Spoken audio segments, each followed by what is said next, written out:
بسم اللہ الرحمن الرحیم۔ الحمد للہ وحدہ لا شریک لہ والصلاة والسلام علی من لا نبی بعدہ، اما بعد فاعوذ باللہ من الشیطان الرجیم، بسم اللہ الرحمن الرحیم۔ تبارک الذی بیدہ الملک وہو علی کل شیء قدیر، الذی خلق الموت والحیاۃ لیبلوکم ایکم احسن عملا۔ اللہم صلی علی محمد وعلی آل محمد کما صلیت علی ابراہیم وعلی آل ابراہیم انک حمید مجید۔ اللہم بارک علی محمد وعلی آل محمد کما بارکت علی ابراہیم وعلی آل ابراہیم انک حمید مجید۔ دنیا کے سارے انسان اس بات پر متفق ہیں کہ جو انسان دنیا میں آیا ہے اس نے دنیا سے جانا بھی ہے۔ اس پر مسلمان اور کافر کسی میں کوئی اختلاف نہیں، سارے اس بات پر متفق ہیں کہ جس کو زندگی ملی ہے اس پر موت بھی آنی ہے، جو آیا ہے اس نے جانا بھی ہے۔ اس پر مسلمان اور کافر سارے متفق ہیں۔ دوسرے لفظوں میں یہ سمجھیں کہ انسان کی حیات اور موت کے قائل سارے لوگ ہیں، جو شریعت کو مانتے ہیں وہ بھی قائل ہیں، جو شریعت کو نہیں مانتے وہ بھی قائل ہیں۔ اس لیے حیات اور موت کے سارے قائل ہیں۔ اور اگر دنیا میں دیکھیں تو پہلے ہماری حیات ہے اور حیات کے بعد پھر موت ہے، پہلے زندگی اور زندگی کے بعد موت۔ لیکن قرآن کریم نے تعبیر اس کے خلاف استعمال فرمائی ہے۔ تبارک الذی بیدہ الملک وہو علی کل شیء قدیر، الذی خلق الموت والحیاۃ لیبلوکم ایکم احسن عملا۔ انسان کے ذہن میں آتا ہے کہ تعبیر یہ ہونی چاہیے تھی الذی خلق الحیاۃ والموت، اللہ نے حیات بھی پیدا کی ہے اور موت بھی پیدا کی، لیکن پہلے موت کو ذکر کیا ہے اور حیات کو بعد میں ذکر کیا ہے، یہ بتانے کے لیے کہ دنیا میں ایک انسان وہ ہے کہ جس کے سامنے موت ہے اور ایک وہ ہے کہ جس کے سامنے صرف دنیاوی حیات ہے۔ تو جو انسان دنیا میں جیتا ہے جینے کے لیے اس کی زندگی اور ہے، اور جو دنیا میں جیتا ہے مرنے کے لیے اس کی زندگی اور ہے۔ موت کو حیات پر مقدم کر کے، موت کو حیات سے پہلے ذکر کر کے یہ بات سمجھا دی کہ اگر دنیا میں جینا ہے تو پھر موت کو سامنے رکھنا۔ اس پر باتیں تو بہت ساری کہنے والی ہیں، لیکن اس کا ہمارے مضمون سے تعلق نہیں، اس لیے میں صرف دو باتیں کہہ کر آگے چلتا ہوں۔ نمبر ایک، جو انسان دنیا میں جیتا ہے جینے کے لیے اس کی پوری محنت اور کوشش ہوتی ہے کہ میں نے دنیا میں کس کس سے کیا لینا ہے اور کسی کے ذمہ میرا حق رہ نہ جائے۔ اور جو جیتا ہے مرنے کے لیے اس کی پوری کوشش ہوتی ہے کہ میں نے جس جس کا دینا ہے میں دے دوں اور میرے ذمہ کسی کا حق رہ نہ جائے۔ تو جو جیتا ہے جینے کے لیے اس کی محنت ہے کہ میں نے کس کس سے کیا لینا ہے، اور جو جیتا ہے مرنے کے لیے اس کی محنت اور کوشش ہے کہ میں نے کس کس کا کیا دینا ہے۔ یہ تو انسان کی ذات کے حوالے سے ہے۔ ذات کے بعد اولاد کے حوالے سے جو دنیا میں جیتا ہے جینے کے لیے اس کی محنت کا محور یہ ہے کہ جب میں مر گیا تو میرے مرنے کے بعد میری اولاد کا کیا بنے گا، اور جو جیتا ہے مرنے کے لیے اس کی فکر یہ ہوتی ہے کہ جب میری اولاد مر گئی تو مرنے کے بعد میری اولاد کا کیا بنے گا۔ اس لیے اب ہم نے فیصلہ کرنا ہے کہ ہم نے جینے کے لیے جینا ہے یا مرنے کے لیے جینا ہے۔ قرآن کریم نے موت کا لفظ مقدم فرما کے بات سمجھا دی کہ تم نے جینا جینے کے لیے نہیں بلکہ تم نے جینا مرنے کے لیے۔ اور آپ یقین فرمائیں کہ ہمارے بہت سارے علمی اختلاف، نظریاتی اختلاف جو ذاتیات کے اختلاف کی حیثیت اختیار کر جاتے ہیں، اس کی وجہ بنیادی یہ ہے کہ موت ہمارے ذہن میں نہیں ہوتی، اور اگر موت، قبر اور حشر انسان کے ذہن میں ہو تو پھر انسان نظریاتی اختلاف کو کبھی بھی ذاتیاتی اختلاف نہیں بننے دیتا۔ انسان کو علمی اور نظریاتی اختلاف رکھنا چاہیے اور ذاتیات کے اختلاف کو دفن کر دینا چاہیے۔ ہماری ذات نے جب دفن ہو جانا ہے تو ذاتی اختلاف کو بھی دفن کر دیں، نظریات نے دفن نہیں ہونا، اس لیے نظریاتی اختلاف کو بھی دفن نہیں کرنا چاہیے۔ ہم نظریاتی اختلاف کو دفن کر دیتے ہیں لیکن ذاتیات کے اختلاف کو دفن کرنے کے لیے تیار نہیں ہوتے، حالانکہ دیانت کا تقاضا یہ ہے کہ ذاتیات کو دفن کر دیں اور نظریات کے اختلاف کو باقی رکھیں۔ تو یہ دعا بھی کریں اور کوشش بھی کریں اللہ تعالی ہم کو ذاتیات کے اختلاف سے محفوظ رکھے اور نظریات کے اختلافات جو دنیا میں موجود ہیں اور رہنے ہیں، اللہ ہمیں خالص نظریاتی اختلاف پر قائم رہنے کی توفیق عطا فرمائے۔ تو دنیا کے سارے انسان قائل ہیں کہ جس پر زندگی ملی، جس کو زندگی ملی اس پر موت بھی آنی ہے۔ مسلمان بھی سمجھتا ہے کہ موت آنی ہے اور کافر بھی سمجھتا ہے کہ موت آنی ہے، لیکن مسلمان اور کافر کے نظریہ موت میں فرق ہے، مسلمان اور کافر کے معنی موت میں فرق ہے۔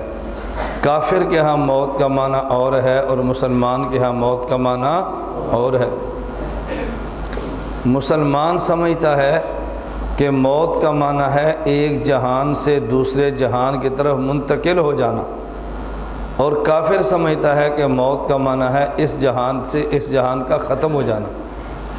تو مسلمان کے ہاں موت کا معنی انتقال ہے اور کافر کے ہاں موت کا معنی اختتام ہے، جسے میں سمجھانے کے لیے کہتا ہوں کہ ہمارے یہاں پنجابی زبان میں کافر سمجھتا ہے کہ موت کا معنی ہے مر گیا اور مک گیا، اور مسلمان سمجھتا ہے کہ مر گیا اور ٹر گیا۔ ٹر جانا اور ہے اور مک جانا اور ہے۔ تو کافر کے ہاں موت کا معنی اختتام زندگی اور مسلمان کے ہاں موت کا معنی انتقال زندگی۔ بات سمجھ رہے ہیں نا؟ کافر کے ہاں موت کا معنی اختتام زندگی اور مسلمان کے ہاں موت کا معنی انتقال زندگی۔ آپ نے پاکستان میں جتنی مساجد بھی دیکھی ہیں اور آپ نے جتنی عبادت گاہیں دیکھی ہیں، وہ مسلمانوں کی ہوں یا مسلمان نہ ہوں لیکن خود کو مسلمانوں میں شمار کرتے ہوں، جس عبادت گاہ میں بھی اعلان موت اور جنازے کا ہوگا، میں نے آج تک کوئی ایسا اعلان نہیں سنا کہ کسی مسلک اور فرقے کا آدمی یہ اعلان کرے کہ فلاں بزرگ ختم ہو گئے ہیں لہٰذا ان کا جنازہ پڑھو اور ثواب دارین حاصل کرو۔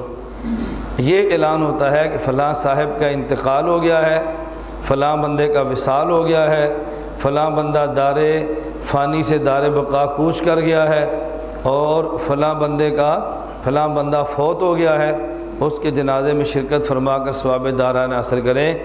تو کسی جگہ پر بھی اعلان ہو، انتقال کا اعلان ہوتا ہے، دار فانی سے دار بقا کے کوچ کا اعلان ہوتا ہے، لیکن کبھی بھی ختم ہونے کا اعلان نہیں ہوتا۔ اس کا معنی کہ ہر بندہ جو مسلمان ہو یا اسلام کا دعوے دار ہو، وہ سمجھتا ہے کہ موت کا معنی اختتام زندگی نہیں بلکہ موت کا معنی انتقال زندگی ہے۔ اتنی بات سمجھ آ گئی؟ اس بات کو سمجھانے کے لیے شاعر مشرق علامہ اقبال نے ایک شعر کہا ہے، غافل نے سمجھا ہے موت کو اختتام زندگی۔ غافل نے سمجھا ہے موت کو، غافل سے مراد کافر ہے، غافل نے سمجھا ہے موت کو اختتام زندگی، ہے یہ شام زندگی صبح دوام زندگی۔ بات سمجھ آئی؟ غافل نے سمجھا ہے موت کو اختتام زندگی، ہے یہ شام زندگی صبح دوام زندگی۔ غافل سمجھتا ہے کہ زندگی ختم ہو گئی ہے، حالانکہ ختم نہیں ہوئی، اس جہان کی شام ہے، اگلے جہان کی صبح ہے۔ ایک جہان کی زندگی سے دوسرے جہان کی زندگی کی طرف منتقل ہو رہا ہے، یہاں کا خاتمہ ہے وہاں کا مقدمہ ہے۔ تو بندہ ختم نہیں ہوتا بلکہ بندہ ایک جہان سے دوسرے جہان کی طرف منتقل ہو جاتا ہے۔ تو موت کا معنی ہوا اختتام زندگی یا انتقال زندگی۔ اس کا معنی یہ ہے کہ موت کافر پر آئے یا موت مسلمان پر آئے، موت امتی پر آئے یا موت نبی پر آئے، ہم سب اس بات کے قائل ہیں کہ موت مسلمان پر بھی آنی ہے، موت کافر پر بھی آنی ہے، موت امتی پر بھی آنی ہے اور موت نبی پر بھی اس کے سارے قائل ہیں۔ ایک مسئلہ، دوسری بات اب سمجھیں، ہم امتی کی موت کے بھی قائل ہیں اور نبی کی موت کے بھی قائل ہیں۔ بس اتنی بات سمجھنا ضروری ہے کہ نبی پر موت آئے تو کیسے آتی ہے اور امتی پر موت آئے تو پھر کیسے آتی ہے، امتی کی موت کی کیفیت کیا ہے اور نبی کی موت کی کیفیت کیا ہے۔ اگر موت کو سمجھنا ہو تو موت کو سمجھنے سے پہلے ایک بات وہ سمجھنی ضروری ہے جو اس زندگی میں، اگر وہ چیز سمجھ آ جائے تو پھر موت سمجھ آتی ہے۔ اس کو ہم یوں کہتے ہیں، ایک موت ہے اور ایک موت کی بہن ہے، ایک موت ہے اور ایک موت کی، موت کو سمجھنا ہو تو موت کی بہن کو سمجھ لو۔ کیوں؟ موت کی بہن سے واسطہ ہر کسی کا پڑتا ہے اور روزانہ پڑتا ہے، اور موت سے روزانہ نہیں پڑھنا، موت سے ایک بار ہی واسطہ پڑھنا ہے۔ آنے والی موت کو سمجھنے کے لیے موت کی بہن کو سمجھ لیں تو پھر موت سمجھ آ جائے گی، اور موت کی بہن کا نام ہے نوم۔ موت کی بہن کا نام ہے نوم، جسے کہتے ہیں نیند۔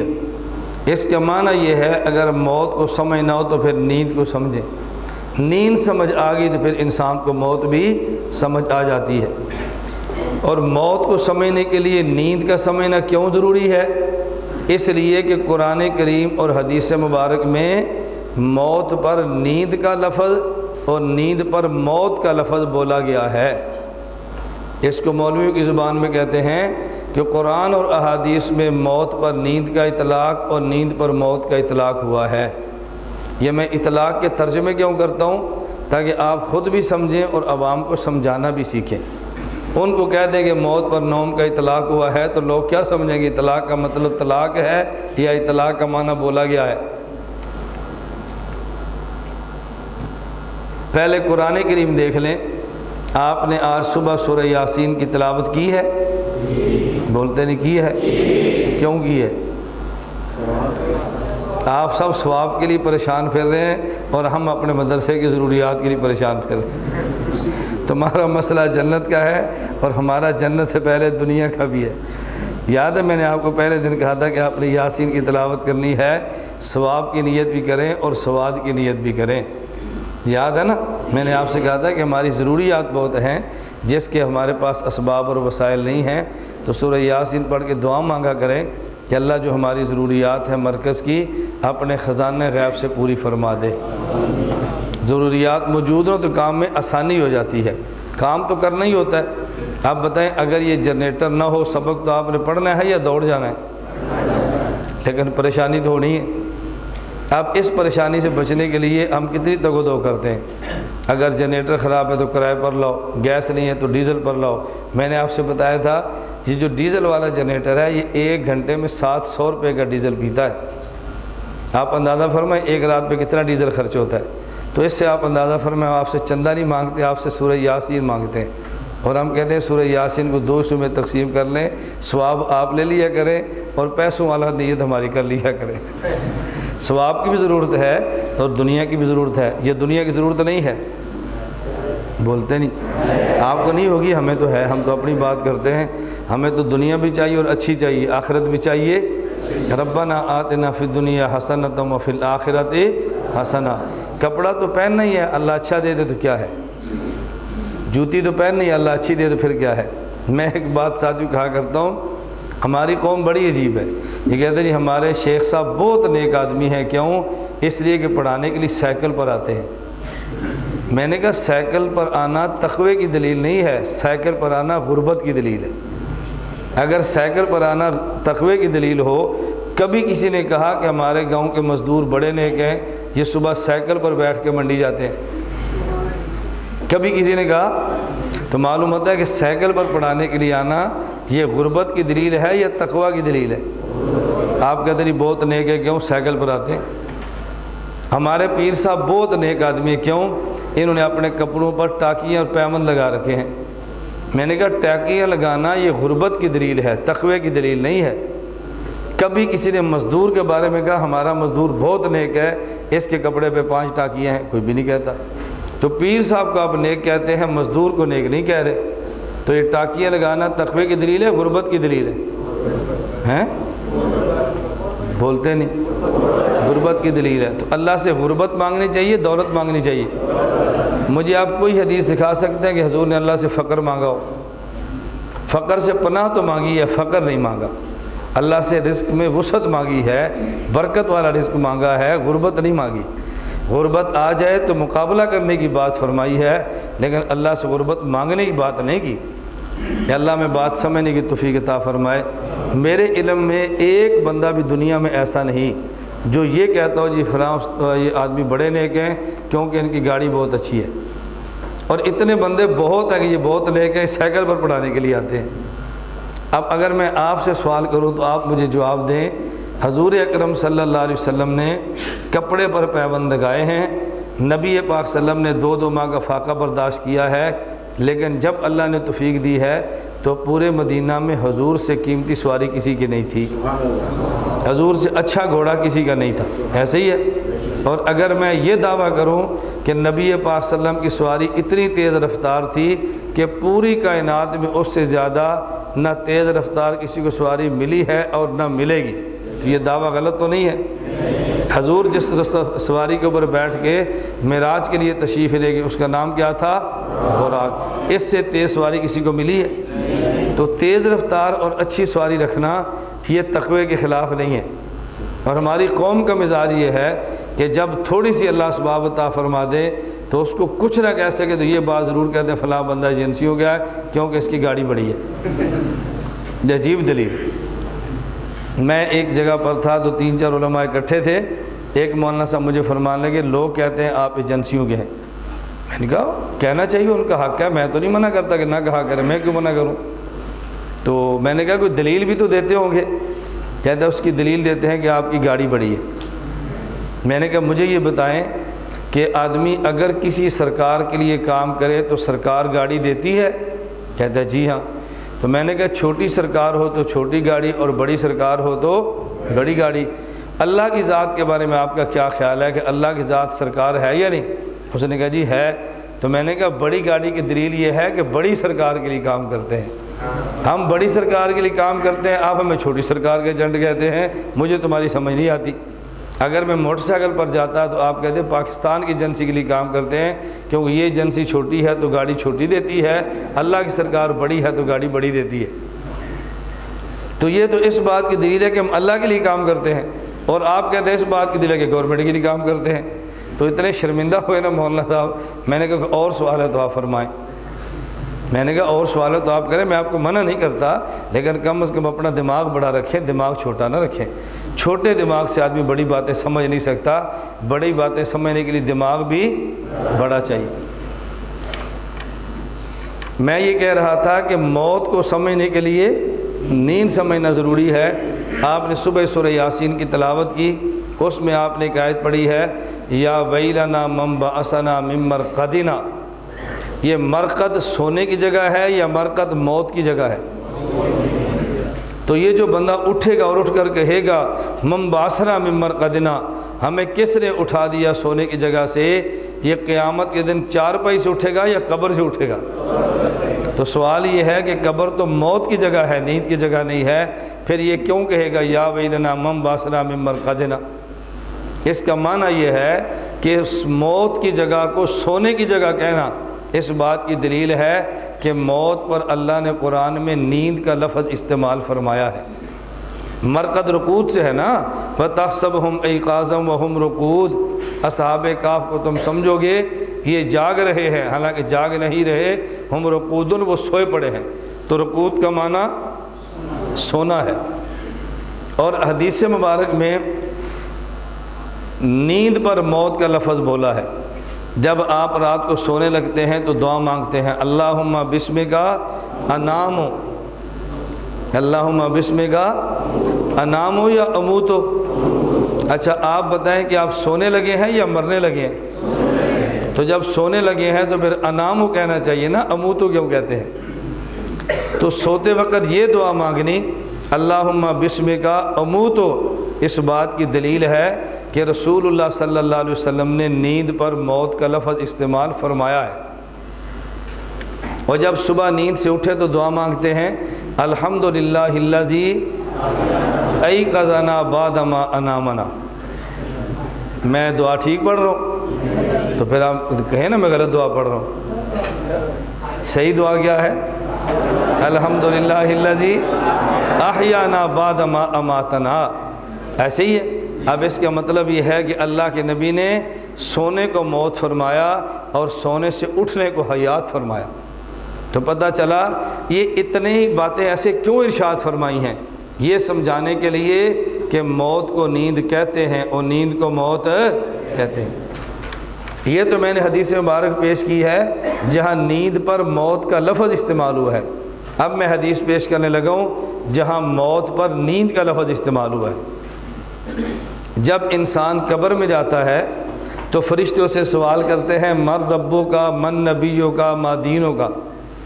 وہ جواب دیتا ہے ربی اللہ ربی اللہ نبی محمد صلی اللہ علیہ وسلم دینی الاسلام۔ تمہارا رب کون ہے، تمہارا نبی کون ہے، تمہارا دین کیا ہے؟ وہ کہتا ہے میرا رب اللہ ہے، میرے نبی حضرت محمد صلی اللہ علیہ وسلم ہے، اور میرا دین اسلام ہے۔ اب حدیث مبارک میں ہے فَيُنَادِي مُنَادٍ مِّنَ السَّمَاءِ أَفْرِشُوا لَهُ مِنَ الْجَنَّةِ، اس کو جنت کا لباس دو، وَالْبَسُوا لَهُ مِنَ الْجَنَّةِ أَلْبِسُوا لَهُ مِنَ الْجَنَّةِ، اس کو جنت کا لباس دو، وَافْتَحُوا لَهُ بَابًا إِلَى الْجَنَّةِ، اور جنت کا دروازہ کھول دو، فَيَأْتِيهِ مِن طِيبِهَا وَرَوْحِهَا، اس کی قبر میں پھر خوشبو جنت کی اور جنت کی ہوا آتی ہے۔ پھر فرشتہ کہتا ہے نم کا نومت العروس، آج ایسے سو جا جیسے پہلی رات کی دلہن سوتی ہے، ایسے سو جا جیسے پہلی رات کی دلہن سوتی ہے۔ اب اس کو کوئی نہیں اٹھائے گا، دلہن کو کوئی نہیں اٹھاتا جب تک گھر والے اٹھائیں، تو ورنہ دلہن کو اٹھانے کے لیے کوئی ہمت نہیں کرتا۔ نم کا نومت العروس، بتاؤ یہ قبر میں مویا پڑا ہے یا قبر میں سویا پڑا ہے؟ اور اللہ کے نبی نم فرما رہے ہیں یا مت فرما رہے ہیں؟ تو دیکھو مت کی بجائے نم کہنا اس بات کی دلیل ہے کہ اللہ کے نبی نے نیند پر موت پر نیند کا لفظ استعمال کیا ہے۔ یہ بات سمجھ آ گئی ہے؟ میں اس پہ دلیل پیش کر رہا تھا، اگر موت کو سمجھنا ہے تو پھر نیند کو سمجھو۔ اور یہ ایسی بات کیوں فرمائی، توجہ رکھیں، یہ بات کیوں فرمائی؟ اس لیے کہ موت زندگی میں ایک بار آنی ہے اور نیند زندگی میں کئی بار آنی ہے۔ اس ایک بار آنے والی چیز کو اللہ نے کئی بار سے گزارا ہے تاکہ انسان کو موت سمجھ آ جائے۔ نیند سمجھ آئی تو پھر موت سمجھنا کوئی مشکل نہیں ہے۔ ایک درمیان میں بات آئی ہے تو میں اس پہ تھوڑی سی بات عرض کر دوں۔ اس حدیث کو میں نے دوبارہ پھر ذکر کرنا ہے جب میں نے موت کے بعد یہ کیفیات آپ کو سمجھانی ہے۔ صرف ایک بات سمجھ لیں کہ جب آدمی قبر میں سوال و جواب کے بعد اس پر موت آتی ہے تو فرشتہ کہتا ہے نم کا نومت العروس، پہلی رات کی دلہن کی طرح سو جا۔ سوال یہ ہے کہ فرشتہ نم بھی تو کہہ سکتا ہے نہ سو جا، یہ دلہن والی مثال ساتھ کیوں دی ہے؟ کلام نبوت کے آپ بلاغت کو دیکھیں، فرشتہ کہہ سکتا ہے نم سو جا، لیکن یہ نہیں کہا بلکہ کہا نم کا نومت العروس، دلہن کی طرح سو جا۔ یہ دلہن والی بات کا اضافہ کیوں کیا ہے؟ کراچی ایک جگہ میں نے اس طرح سبق پڑھایا تو سبق کے دوران ایک طالب علم کی چٹ آ گئی، استاد جی پہلی رات دلہن سوتی بھی ہے؟ استاد جی پہلی رات دلہن سوتی بھی ہے؟ ان کا خیال یہ ہے کہ پہلی رات آدمی سوتا نہیں، دلہن نہ سوتا ہے نہ سوتی ہے۔ اس لیے تعجب سے پوچھا کہ پہلی رات دلہن سوتی بھی ہے؟ میں نے کہا سوتی ہے لیکن اپنے کام سے فارغ ہونے کے بعد،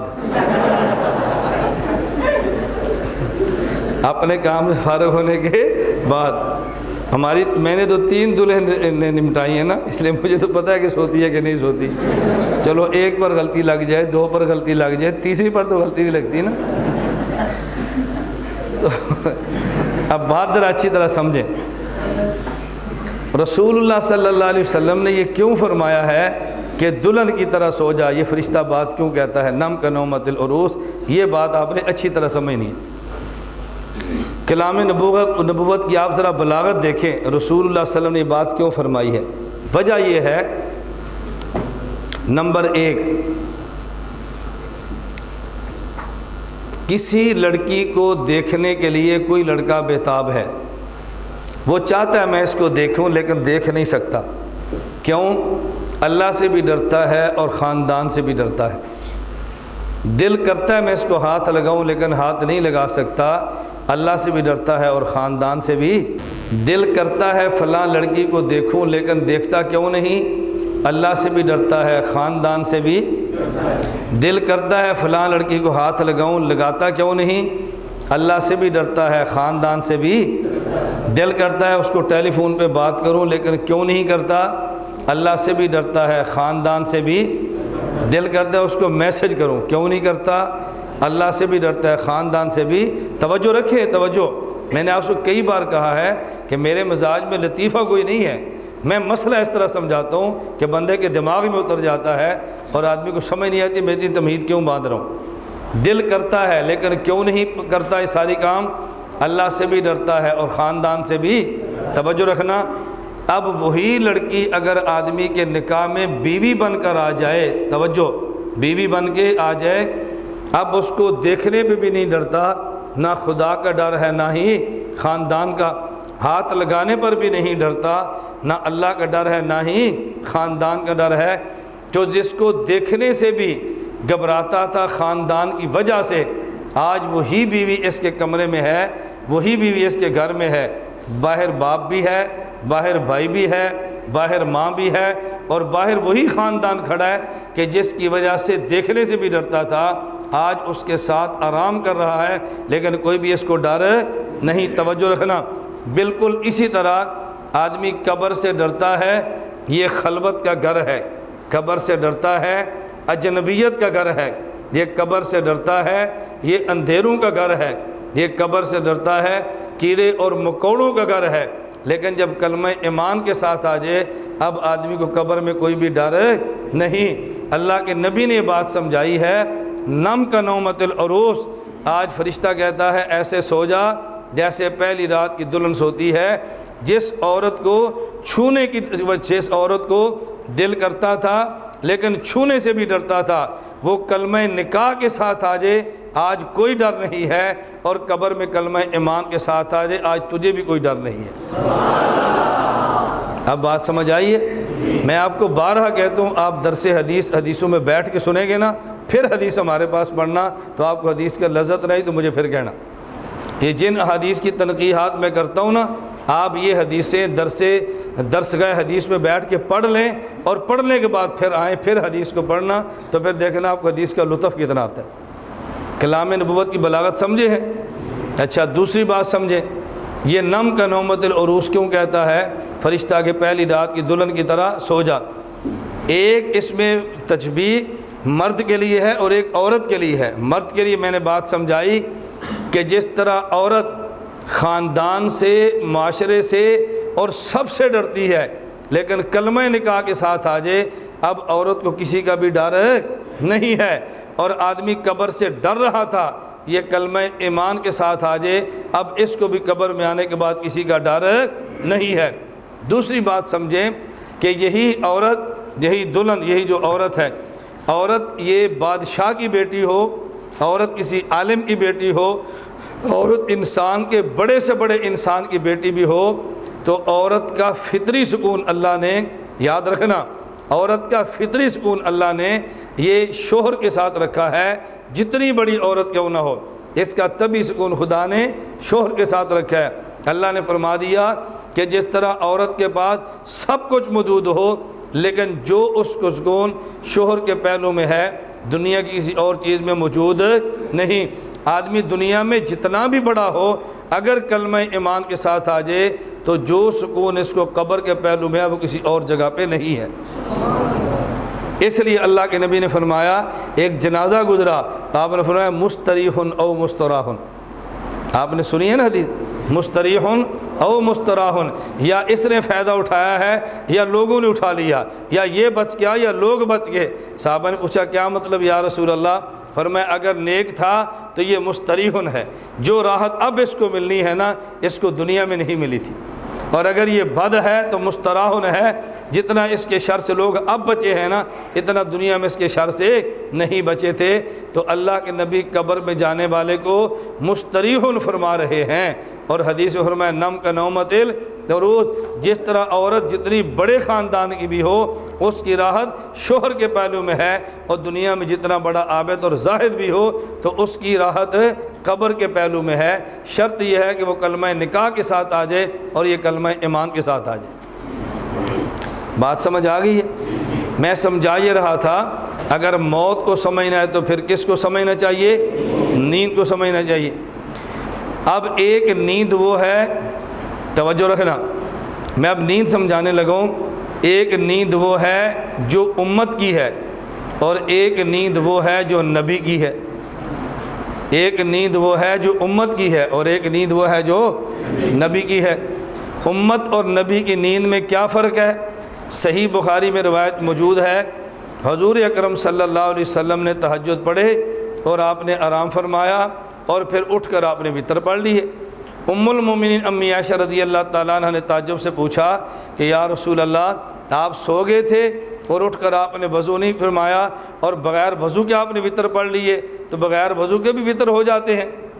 ام المومنین امی عائشہ نے مسئلہ پوچھا تو نبی کریم صلی اللہ علیہ وسلم فرمانے لگے یا عائشہ اینی تنامان ولا ینام قلبی، اے عائشہ میں محمد اللہ کا نبی ہوں اور نبی کی آنکھ سوتی ہے، نبی کا دل نہیں سوتا۔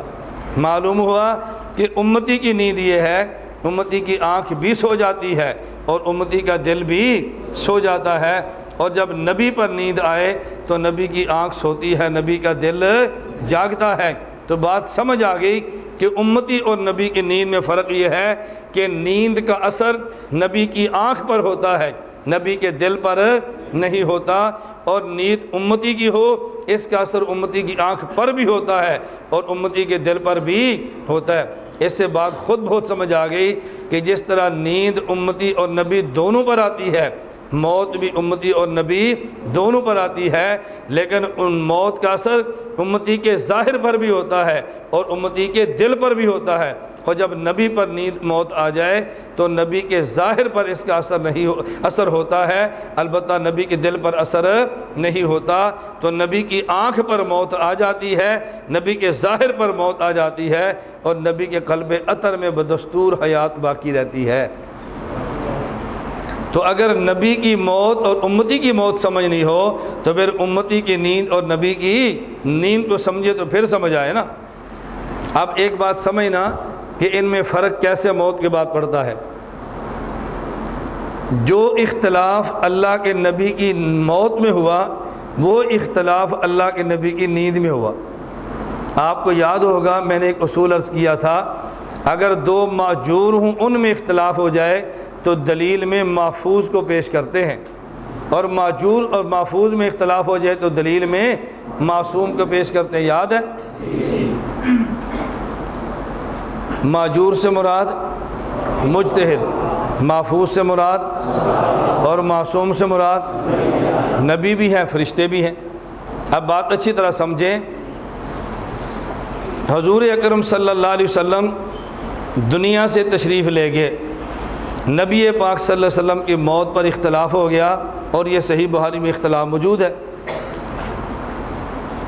حضرات صحابہ کرام رضی اللہ عنہ مجمعین نے فرمایا کہ حضور پر موت آ گئی ہے۔ حضرت عمر بن خطاب رضی اللہ عنہ فرمانے لگے کہ نہیں، حضور پر موت نہیں آئی۔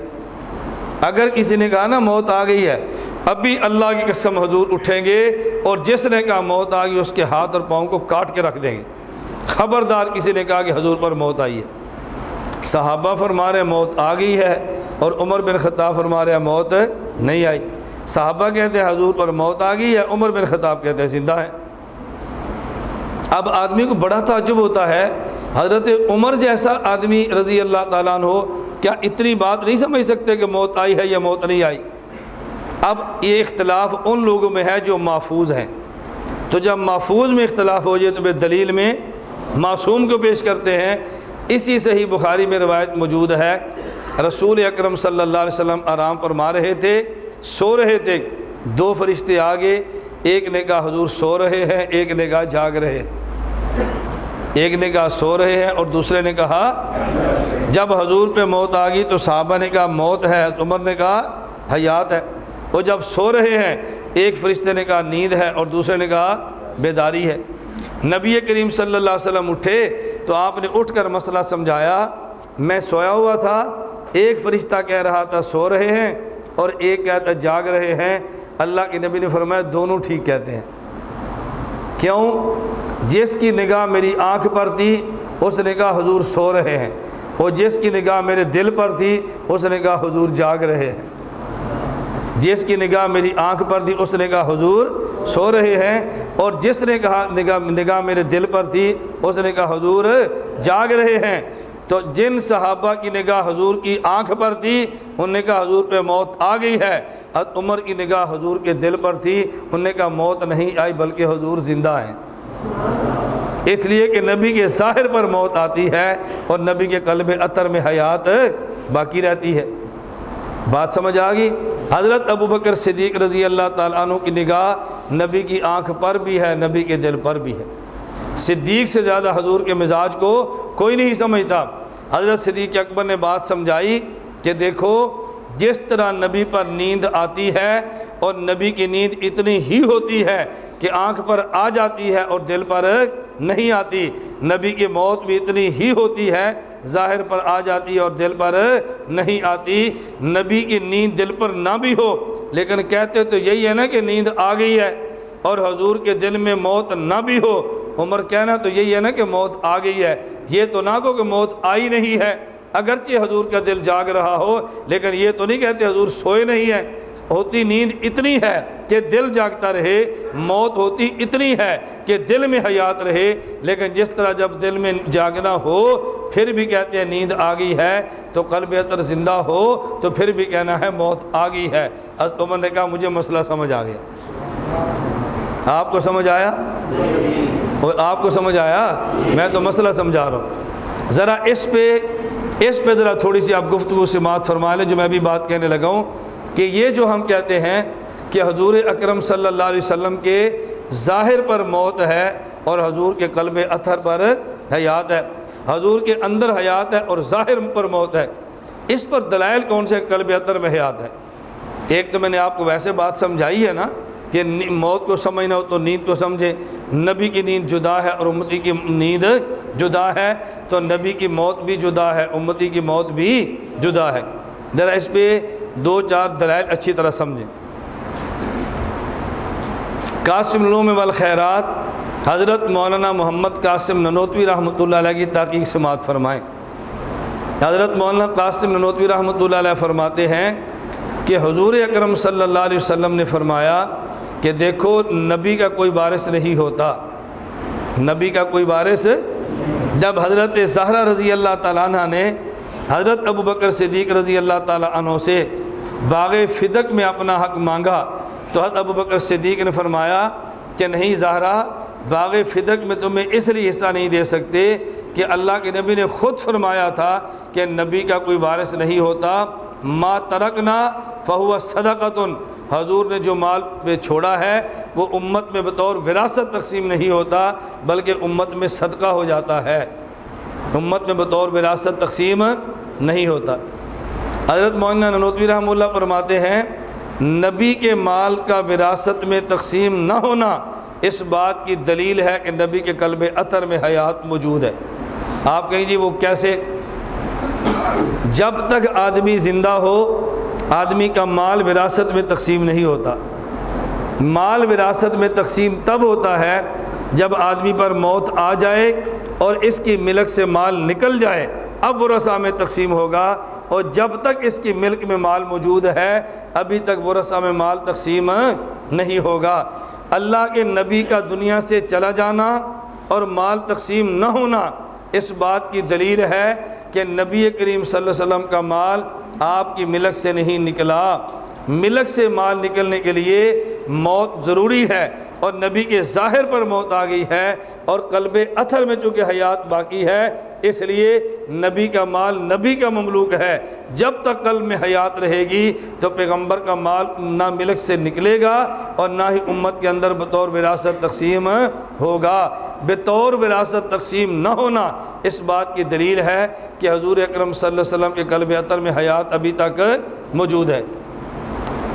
اچھا، مال وراثت میں تقسیم تو نہیں ہوتا لیکن مال امت میں صدقہ تو بن جاتا ہے نا۔ مولانا نانوتوی فرماتے ہیں یہ مال کا صدقہ بننا بھی اس بات کی دلیل ہے کہ حضور کے قلب اطہر میں حیات موجود ہے۔ نانوتوی کے استدلال دیکھیں، کیوں؟ فرمانے لگے کہ مال صدقہ اس وقت بنتا ہے جب بوقت تصدق متصدق زندہ ہو۔ نہیں سمجھ آئی؟ مال صدقہ کب بنتا ہے؟ بوقت تصدق متصدق۔ بھئی میرا مال صدقہ تب بنے گا نا جب میں زندہ بھی ہوں۔ جب میں زندہ نہیں تو میرا مال صدقے میں کیسے آپ غریبوں کو دیں گے؟ بات سمجھ آ رہی ہے؟ بھائی اگر میرا مال صدقہ غریبوں کو ملے تبھی ہوگا جب میں زندہ ہوں۔ اگر میں زندہ نہیں ہوں پھر تو میرا مال ہی نہیں ہے۔ اب یہ مال وراثت بنے گا نا، اب یہ مال صدقہ تو نہیں بنے گا۔ مولانا نانوتوی فرماتے ہیں یہ جو اللہ کے نبی نے فرمایا ما ترکنا، جو مال ہم نبی چھوڑ کر جائیں وہ مال وراثت میں تقسیم نہیں ہوتا بلکہ امت میں صدقہ ہو جاتا ہے۔ فرماتے ہیں صدقہ تبھی بنتا ہے کہ صدقہ دیتے وقت صدقہ کرنے والا زندہ ہو۔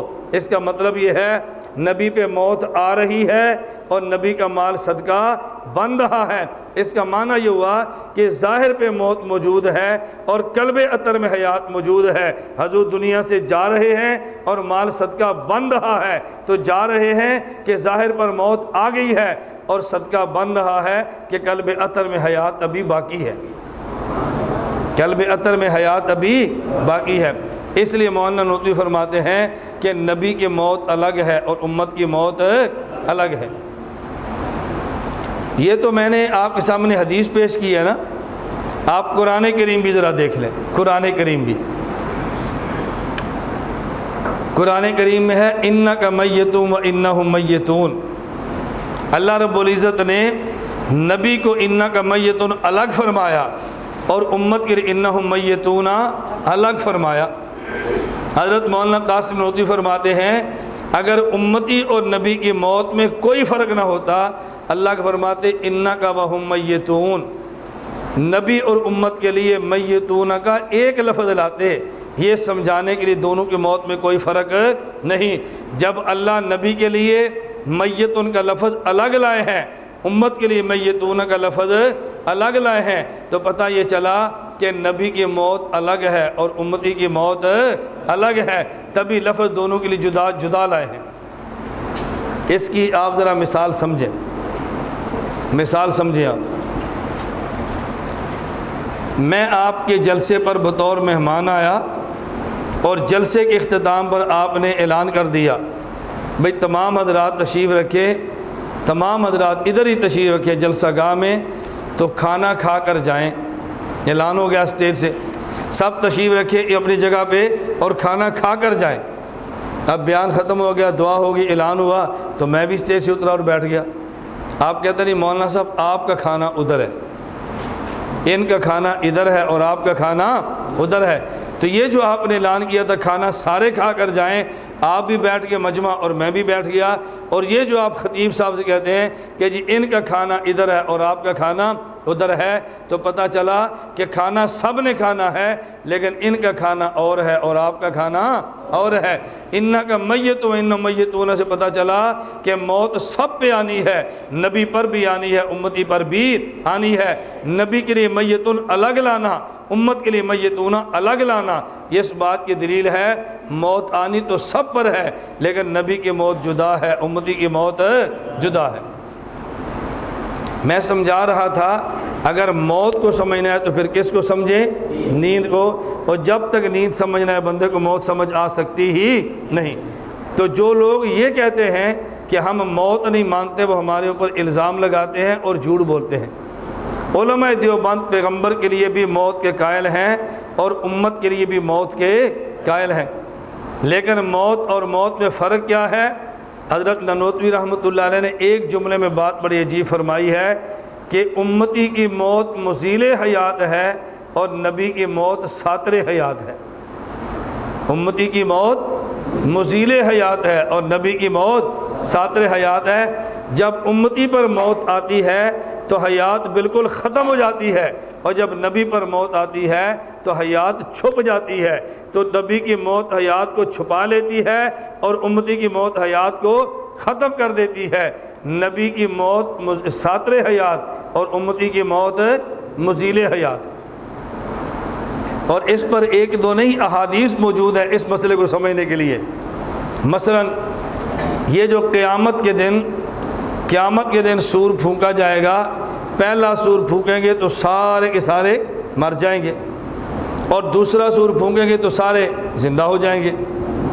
آپ صحیح بخاری میں دیکھ لیں اور آپ روایات دیکھ لیں، خود حضور اکرم صلی اللہ علیہ وسلم نے حضرت موسیٰ علیہ السلام کی خصوصیت یہ خود بیان فرمائی ہے کہ موسیٰ علیہ السلام کے بارے میں یہ نہیں ہے کہ قیامت کے دن جیسے عام لوگوں پر غشی آئے گی تو موسیٰ علیہ السلام پر بھی آئے گی۔ کیوں؟ وہ دنیا میں اس مصیبت سے گزر چکے ہیں، اللہ پاک ان کو قیامت کے دن کی غشی سے بھی محفوظ فرما لیں گے۔ اور اللہ کے نبی اپنے بارے میں بات فرما رہے ہیں کہ دیکھیے جب قیامت کے دن لوگ اٹھیں گے نا، پہلا جب سور پھونکا جائے گا تو موت آ جائے گی، اور دوسرا سور پھونکا جائے گا تو اٹھیں گے۔ اللہ کے نبی نے عجیب بات فرمائی ہے کہ بقیہ کے لیے اٹھنے کی بات ہے اور اپنے لیے افاقے کی بات ہے۔ اپنے لیے محدثین نے لکھا ہے کہ انبیاء کا معاملہ یہ نہیں ہے کہ نبی قبر میں وفات شدہ ہیں اور نبی زندہ ہوں گے۔ نبی کی حیثیت ایسے ہے کہ جیسے آدمی سو جائے، سمجھانے کے لیے تفصیل دی ہے، اور پھر اس کو اٹھا دیں۔ تو نبی کی موت اور طرح کی ہے اور امتی کی موت اور طرح کی ہے، اس لیے نبی کی موت جدا ہوتی ہے، امت کی موت جدا ہوتی ہے۔ مولانا نانوتوی نے اس کو کیسے سمجھایا کہ نبی کی موت ساتر حیات ہے اور امتی کی موت مزیل حیات ہے۔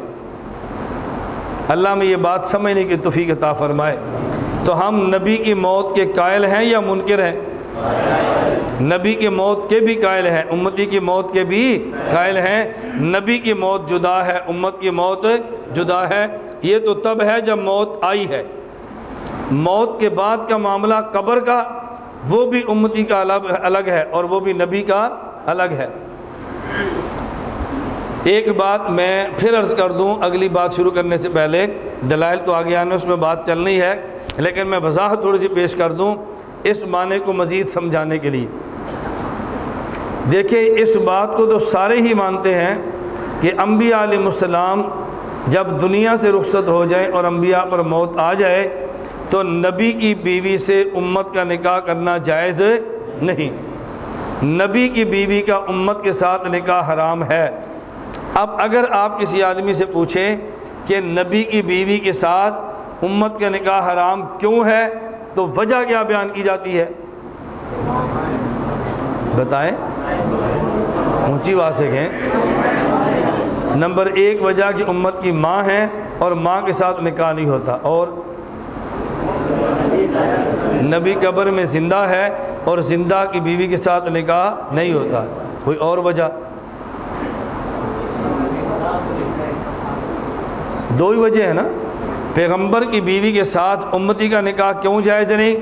بعض علماء نے فرمایا، اس لیے آپ علماء ہیں نا سارے، اس لیے میں کہہ رہا ہوں، بعض علماء نے فرمایا اس لیے کہ امت کی ماں ہے اور ماں کے ساتھ بیٹے کا نکاح نہیں ہوتا۔ اور دوسری وجہ بیان فرمائی اس لیے کہ نبی پاک قبر میں زندہ ہیں اور زندہ کی بیوی کے ساتھ کسی کا نکاح نہیں ہوتا۔ اب میں دونوں پہ ہلکے سے اشارے کرنے لگا ہوں۔ آپ یہ بتائیں کہ نبی کی بیوی امت کی ماں ہے، یہ ماں جسمانی ہے یا ماں روحانی ہے؟ استاذ کی بیوی شاگرد کی ماں ہے یا نہیں؟ جسمانی یا روحانی؟ تو استاذ کی موت کے بعد شاگرد کا استاد کی بیوی سے نکاح ہو سکتا ہے یا نہیں؟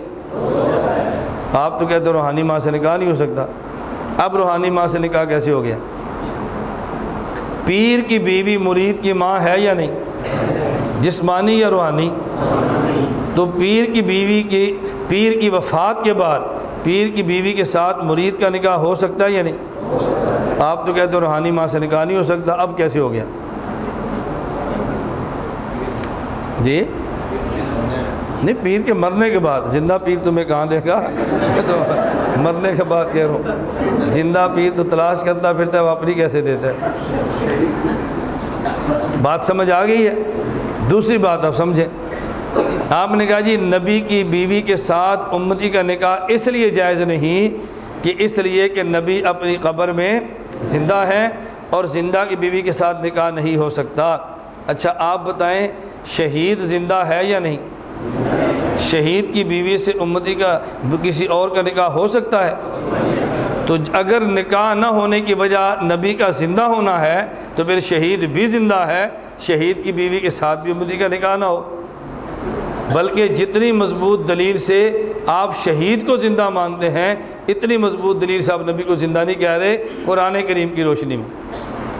وَلَا تَقُولُوا لِمَن يُقْتَلُ فِي سَبِيلِ اللَّهِ أَمْوَاتٌ، یہ صریح نص نبی کے بارے میں ہے، شہید کے بارے میں؟ تو شہید کی بیوی سے نکاح ہو سکتا ہے؟ تو جب زندہ کی بیوی سے نکاح نہیں ہو سکتا تو پھر شہید کی بیوی سے نکاح کیسے ہو سکتا ہے؟ سوال سمجھ آ گیا؟ اب آپ حضرت مولانا قاسم نانوتوی رحمۃ اللہ علیہ کا نظریہ دیکھیں اور اس کے بعد پھر آپ اعتراض کرنا۔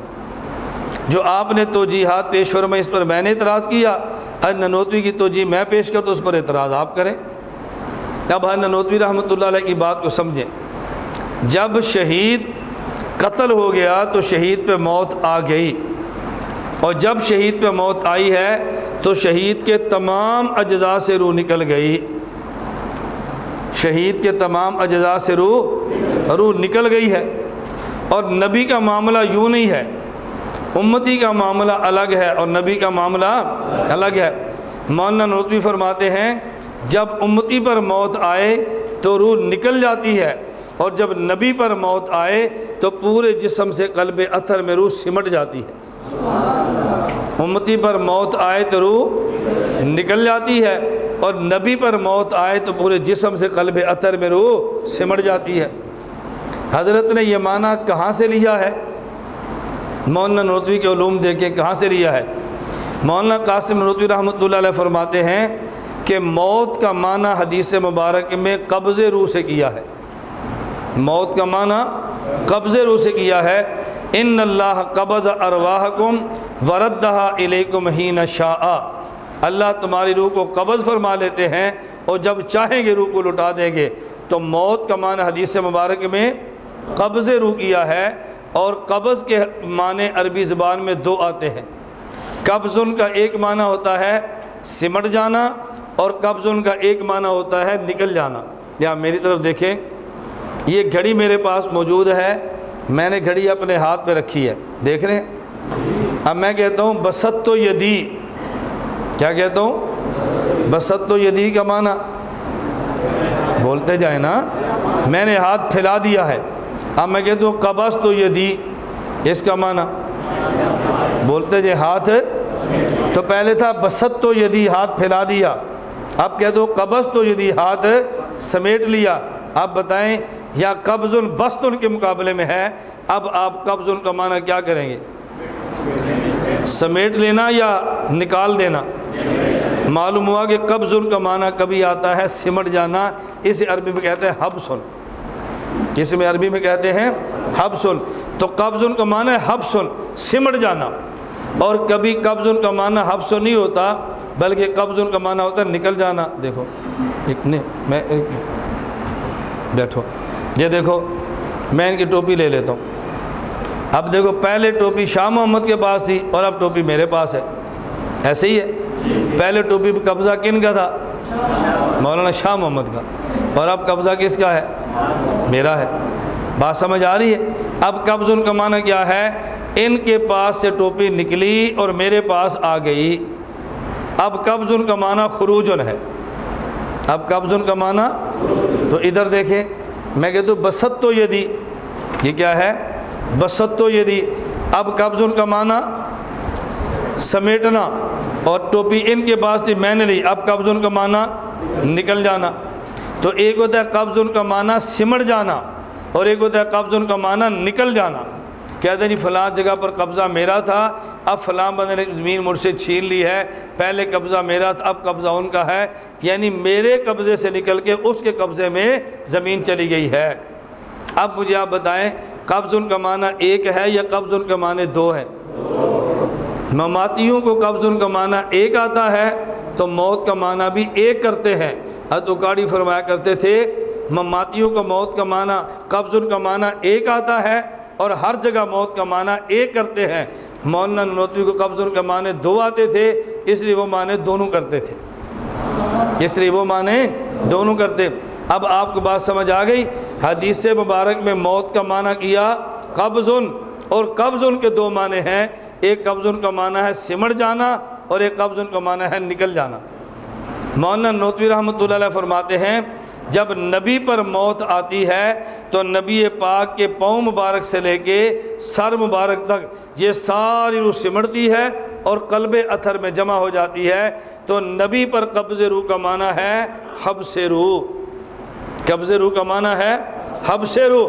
اور جب امتی پر موت آتی ہے تو پورے جسم سے روح نکل جاتی ہے، تو امتی پر موت آئے تو اس کا معنی ہے خروج روح، اور نبی پر موت آئے تو اس کا معنی ہے حبس روح، اس لیے کہ موت ان کا معنی قبضن ہے، اور قبض ان کا معنی کبھی حبسن ہوتا ہے اور کبھی قبض ان کا معنی خروجن ہوتا ہے۔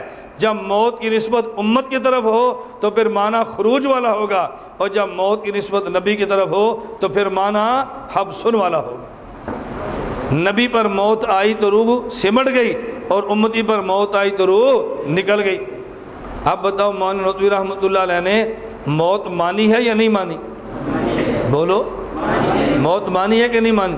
اب آپ اندازہ فرمائیں دیانت کا بھی دل کرتا ہے بعض مولویوں کی باتوں پر کہ دیانت بھی ماتم کرتی ہوگی۔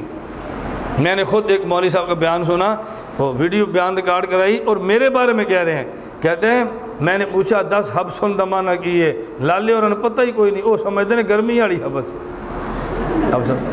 لالے اور سمجھتے ہیں گرمی والی حبس ہے، انہوں یہ ہی نہیں پتہ حبسن دمانہ کیے۔ اب اپنے 4 لڑکوں بیٹھ کے یہ تبصرہ کرنا چاہتے ہیں کہ ہمارا مد مقابل بالکل جاہل ہے جس کو حبسن کا معنی بھی نہیں آتا۔ دیکھیں میں ایک بات کہتا ہوں، ہمارا اختلاف نظریاتی ہے، ہمارا اختلاف ذاتی نہیں ہے۔ ذاتیات کو ذاتیات پہ رکھیں اور نظریات کو نظریات پہ رکھیں، جو بات بنتی ہے وہ مان لیں، جو بات نہیں بنتی وہ نہ مانیں۔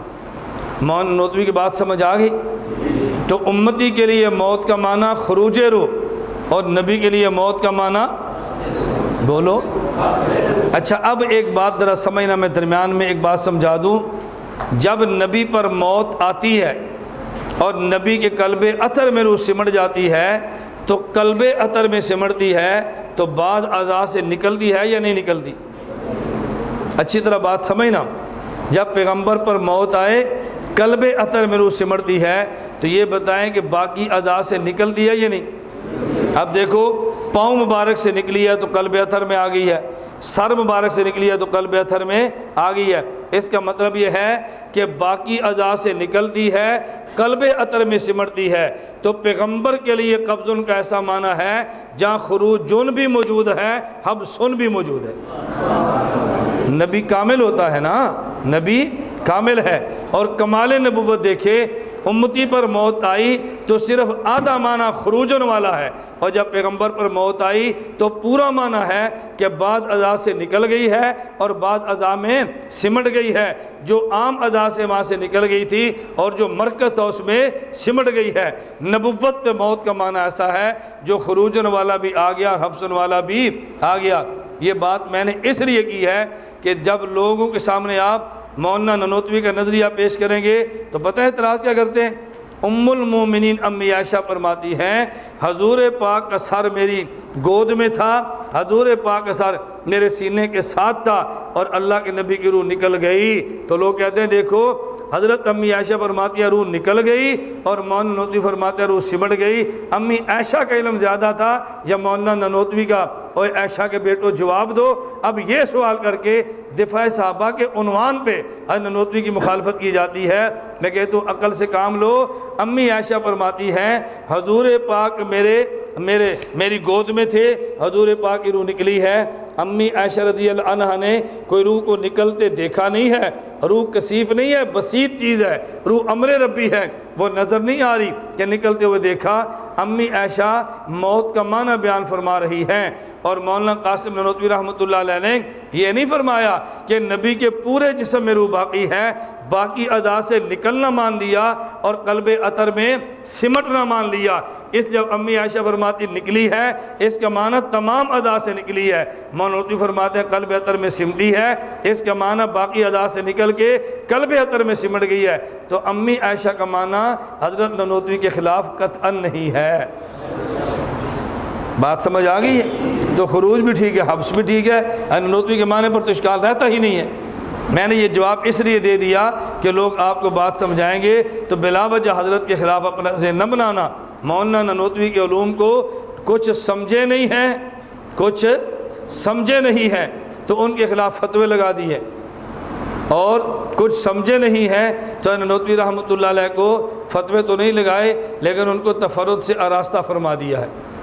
نانوتوی رحمۃ اللہ علیہ کے تو اتنے مضبوط دلائل ہیں کہ آدمی ان دلائل کو سمجھ لینا تو پھر انسان کو لطف آتا ہے کہ نانوتوی رحمۃ اللہ اتنی پیاری گفتگو فرمائی ہے۔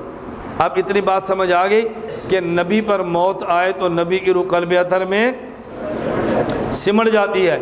اب میں جواب دینے لگا تھا، میں نے آپ سے سوال کیا تھا کہ پیغمبر کی بیوی کے ساتھ امتی کا نکاح جائز کیوں نہیں؟ آپ نے حرمت کی 2 وجہ بیان فرمائی۔ بعض علماء نے فرمایا کہ یہ امت کی ماں ہے اور ماں کے ساتھ بیٹے کا نکاح نہیں ہو سکتا، اور آپ میں سے بعض نے فرمایا کہ چونکہ نبی زندہ ہیں اور زندہ کی بیوی کے ساتھ کسی کا نکاح نہیں ہوتا۔ میں نے آپ کی خدمت میں عرض کیا اگر نکاح نہ ہونے کی وجہ یہ کہ امت کی ماں ہے تو یہ ماں جسمانی نہیں، ماں روحانی ہے۔ اگر یہی وجہ ہو روحانیت والی تو پھر استاذ کی بیوی شاگرد کی ماں روحانی، اور پیر کی بیوی مرید کی ماں روحانی، اس سے بھی نکاح نہ ہو، حالانکہ نکاح ہو سکتا ہے۔ اور اگر یہ وجہ کہ شہید یہ نبی زندہ ہیں اور زندہ کی بیوی سے نکاح نہیں ہوتا تو پھر شہید بھی زندہ ہے، شہید کی بیوی سے بھی نکاح نہ ہو۔ اب مولانا نانوتوی کی بات کو سمجھیں، ایک امتی ہے اور ایک نبی ہے۔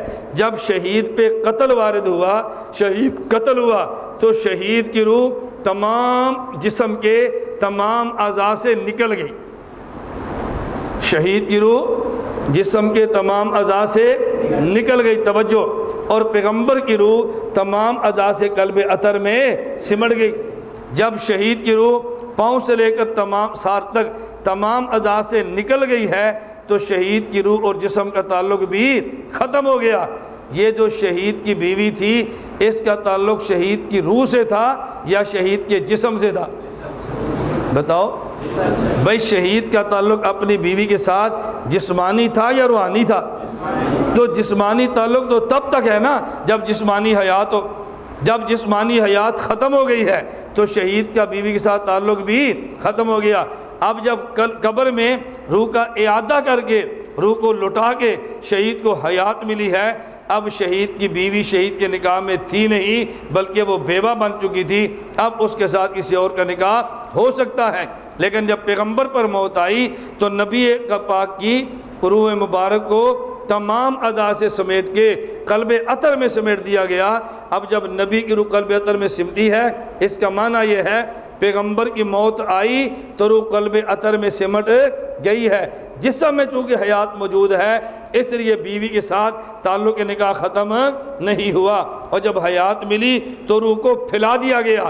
تو جب شہید پہ موت آئی تو روح تمام اعضاء سے نکل گئی، رشتہ روح اور جسم کا ٹوٹ گیا اور بیوی نکاح سے نکل گئی۔ جب روح کو لٹایا اب بیوی نکاح میں تھی نہیں، کوئی اور نکاح کرنا چاہے تو کر سکتا ہے، اور پیغمبر کی روح کو تمام اعضاء سے نکال کے قلب اطہر میں سمیٹ دیا گیا۔ چونکہ روح کا تعلق جسم سے باقی ہے اس لیے پیغمبر کی بیوی نکاح سے نکلی ہی نہیں، اور جب روح کو پھیلا دیا گیا تو پیغمبر کو حیات مل گئی، اور ابھی تک پیغمبر کی بیوی نکاح سے نکلی نہیں۔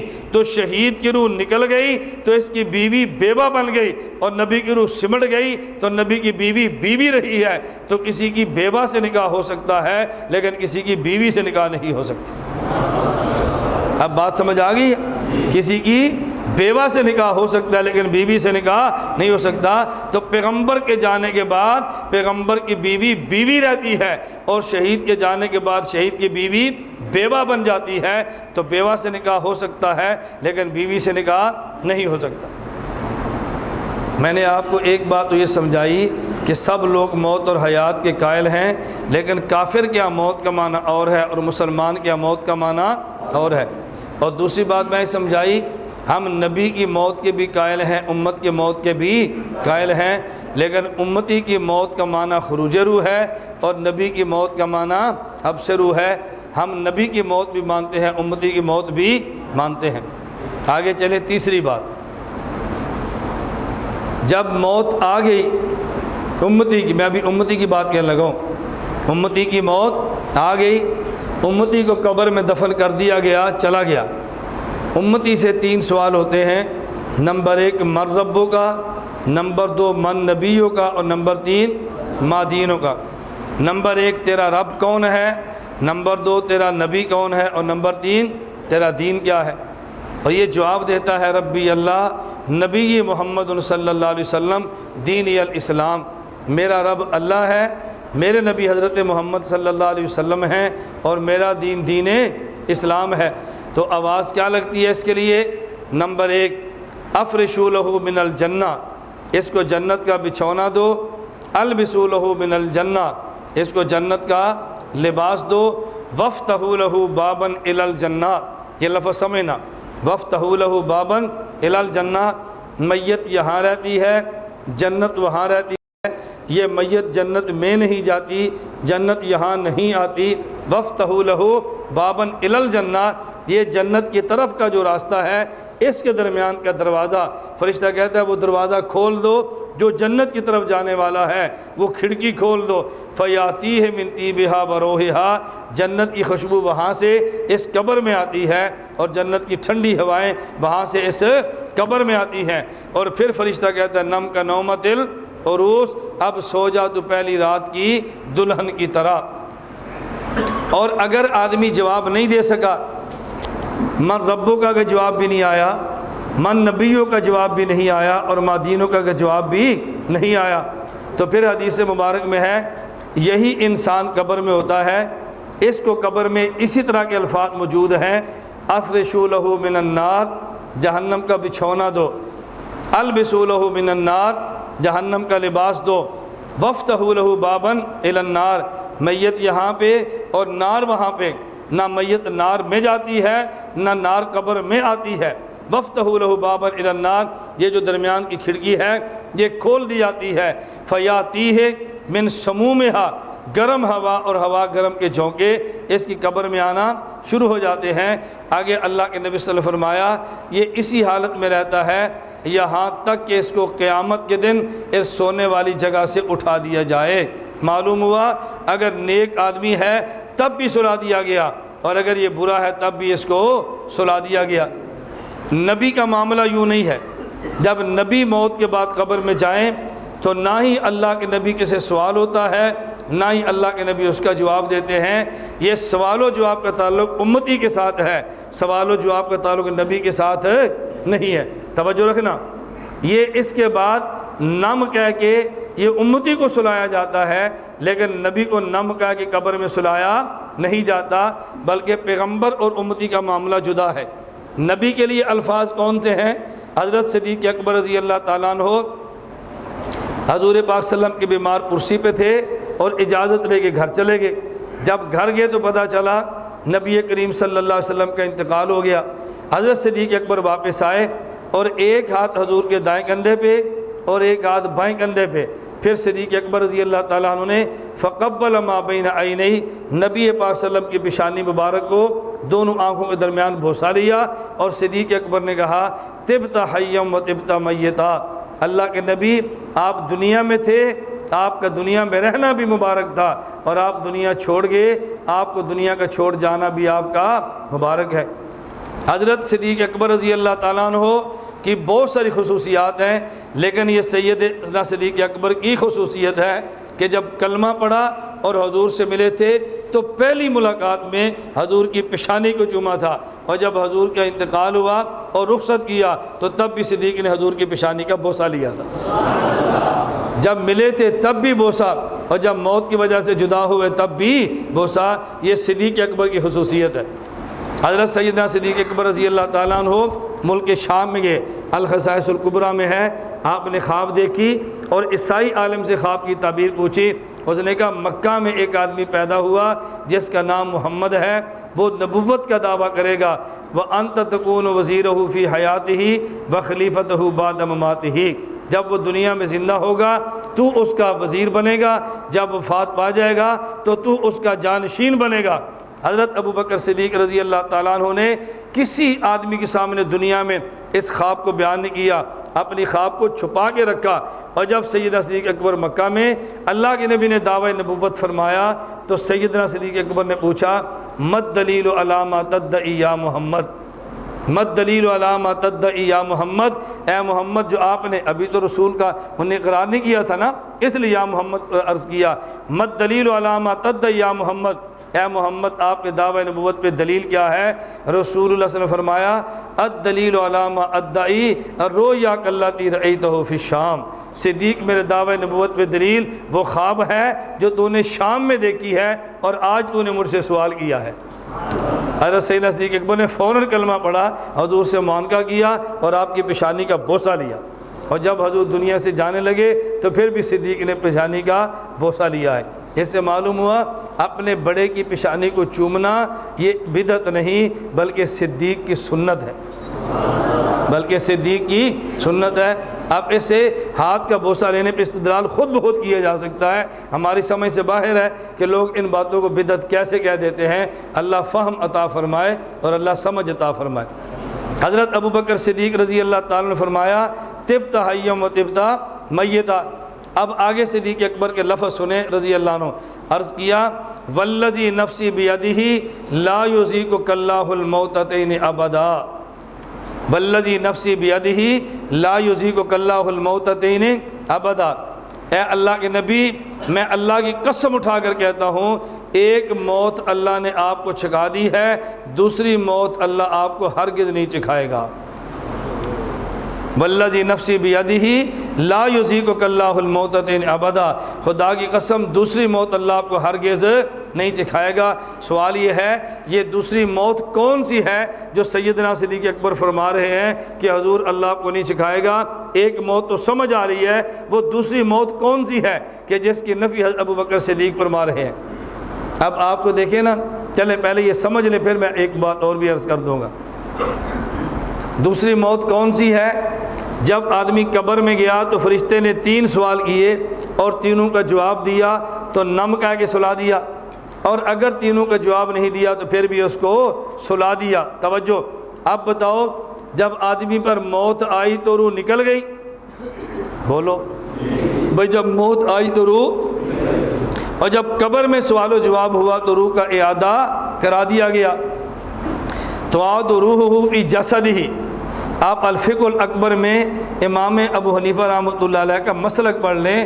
امام ابو حنیفہ فرماتے ہیں اعادۃ الروح الی الجسد فی قبرہ حق، اعادۃ الروح الی الجسد فی قبرہ حق، میت کی روح کا قبر میں لٹا دینا یہ ہمارا برحق عقیدہ ہے، حنفیت کا عقیدہ ہے اعادہ روح والا، اور صریح حدیث موجود ہے نبی پاک صلی اللہ علیہ وسلم کی تو آد روح الی جسدہ او کما قال کہ میت کی روح کو لٹا دیا جاتا ہے۔ اب دیکھو جب روح نکل گئی تو موت آ گئی، اور جب قبر میں روح کو لٹایا تو اب قبر میں حیات آ گئی۔ توجہ رکھنا، اب کیا آ گئی؟ حیات آ گئی۔ اس حیات کے ذریعے اس سے سوال بھی ہوئے اور میت نے سوال کا جواب بھی دیا۔ سوال و جواب کو فرشتہ کہتا ہے نم، اب اس کو سلا دیا گیا۔ میں پہلے آپ کو بتا چکا ہوں کہ آدمی سوئے اس پر نیند کا اطلاق ہے، اور یہ جو قبر میں نم کہا ہے نا یہ سمجھانے کے لیے اگر قبر میں پڑے ہوئے آدمی کی آپ نے زندگی کو سمجھنا ہے تو پھر دنیا میں اپنی نیند کو سمجھ لو، اگر یہاں کی نیند سمجھ آ گئی تو قبر کی زندگی بھی سمجھ آ جائے گی۔ اللہم بسمک، بولو اللہم بسمک۔ تو زندگی میں نیند تھی اور نیند کو موت کہہ دیا، اور قبر میں موت تھی تو موت کو نیند کہہ دیا، یہ سمجھانے کے لیے اگر تمہیں زندگی کی نیند ذہن میں ہے تو پھر قبر کی موت سمجھنا آسان ہے، اگر یہ نیند سمجھ لے پھر قبر کی موت بھی سمجھ میں نہیں آئے گی۔ اب اس کا معنی یہ ہے کہ قبر میں انسان کی زندگی ہے، لیکن وہ زندگی ایسے نہیں جیسے جاگنے والے کی ہے، بلکہ وہ زندگی ایسی ہے جیسے سونے والے کی ہے۔ زندگی ایسی نہیں جیسے جاگنے والے کی ہے، وہ زندگی ایسی ہے جو سونے والے کی ہے۔ سونے والے کی زندگی کیا ہے؟ میں قرآن کریم پڑھنے لگا ہوں، اللہ یتوفی الانفس حین موتها واللتی لم تمت فی منامها، اللہ یتوفی الانفس حین موتها واللتی لم تمت فی منامها۔ جب انسان پہ موت آئے اللہ تب بھی روح کو لے لیتے ہیں، اور جب آدمی پر نیند آئے اللہ تب بھی روح کو لے لیتے ہیں۔ اچھی طرح بات سمجھیں، اللہ یتوفی الانفس حین موتها واللتی لم تمت فی منامها، موت کے وقت بھی نیند لیتے ہیں، اور جب آدمی کے اوپر موت آ جائے تب بھی روح کو لے لیتے ہیں، اور جب سو جائے تب بھی لے لیتے ہیں۔ آگے فیمسک التی قضی علیہا الموت ویرسل الاخری، اور جب آدمی پر موت کا فیصلہ ہو تو روکے رکھتے ہیں، اور جب زندگی کا فیصلہ ہو جائے تو چھوڑ دیتے ہیں۔ لیکن یہ تو سمجھ آ گئی نا کہ جب نیند آئے تو روح کو روک لیتے ہیں؟ نہیں سمجھ آئی؟ اور بھئی یہ تو سمجھ آئی نا کہ جس طرح موت آئے تو روح کو لیتے ہیں، نیند آئے تو روح کو، فرق کیا ہے؟ جب آدمی پر موت آنی ہو تو پھر روکے رکھتے ہیں، واپس نہیں کرتے، اور جب زندگی دینی ہو تو پھر روح کو بھیج کے آدمی کو جگا دیتے ہیں۔ تو اس سے یہ بات سمجھ آ گئی، بوقت موت بھی روح نکلتی ہے اور بوقت نیند بھی روح نکلتی ہے۔ تو جب آدمی کے نیند کی حالت میں ہو تو آدمی کی روح اندر نہیں ہے، روح نکل گئی ہے، یہ پھر بھی زندہ ہے۔ آپ بتائیں جب روح اس میں نہیں تو پھر زندہ کیوں کہتے ہیں؟ سمجھ آئی؟ یہ دیکھو تھوڑا سا دودھ پی لو، تھوڑا سا دودھ پی لو نا یار۔ دیکھو میں تو گرمی میں ٹھنڈا ٹھنڈا آپ کو دودھ پلا رہا ہوں، گرم گرم دودھ بھی نہیں پلا رہا، آپ بھی دودھ پی لو نا۔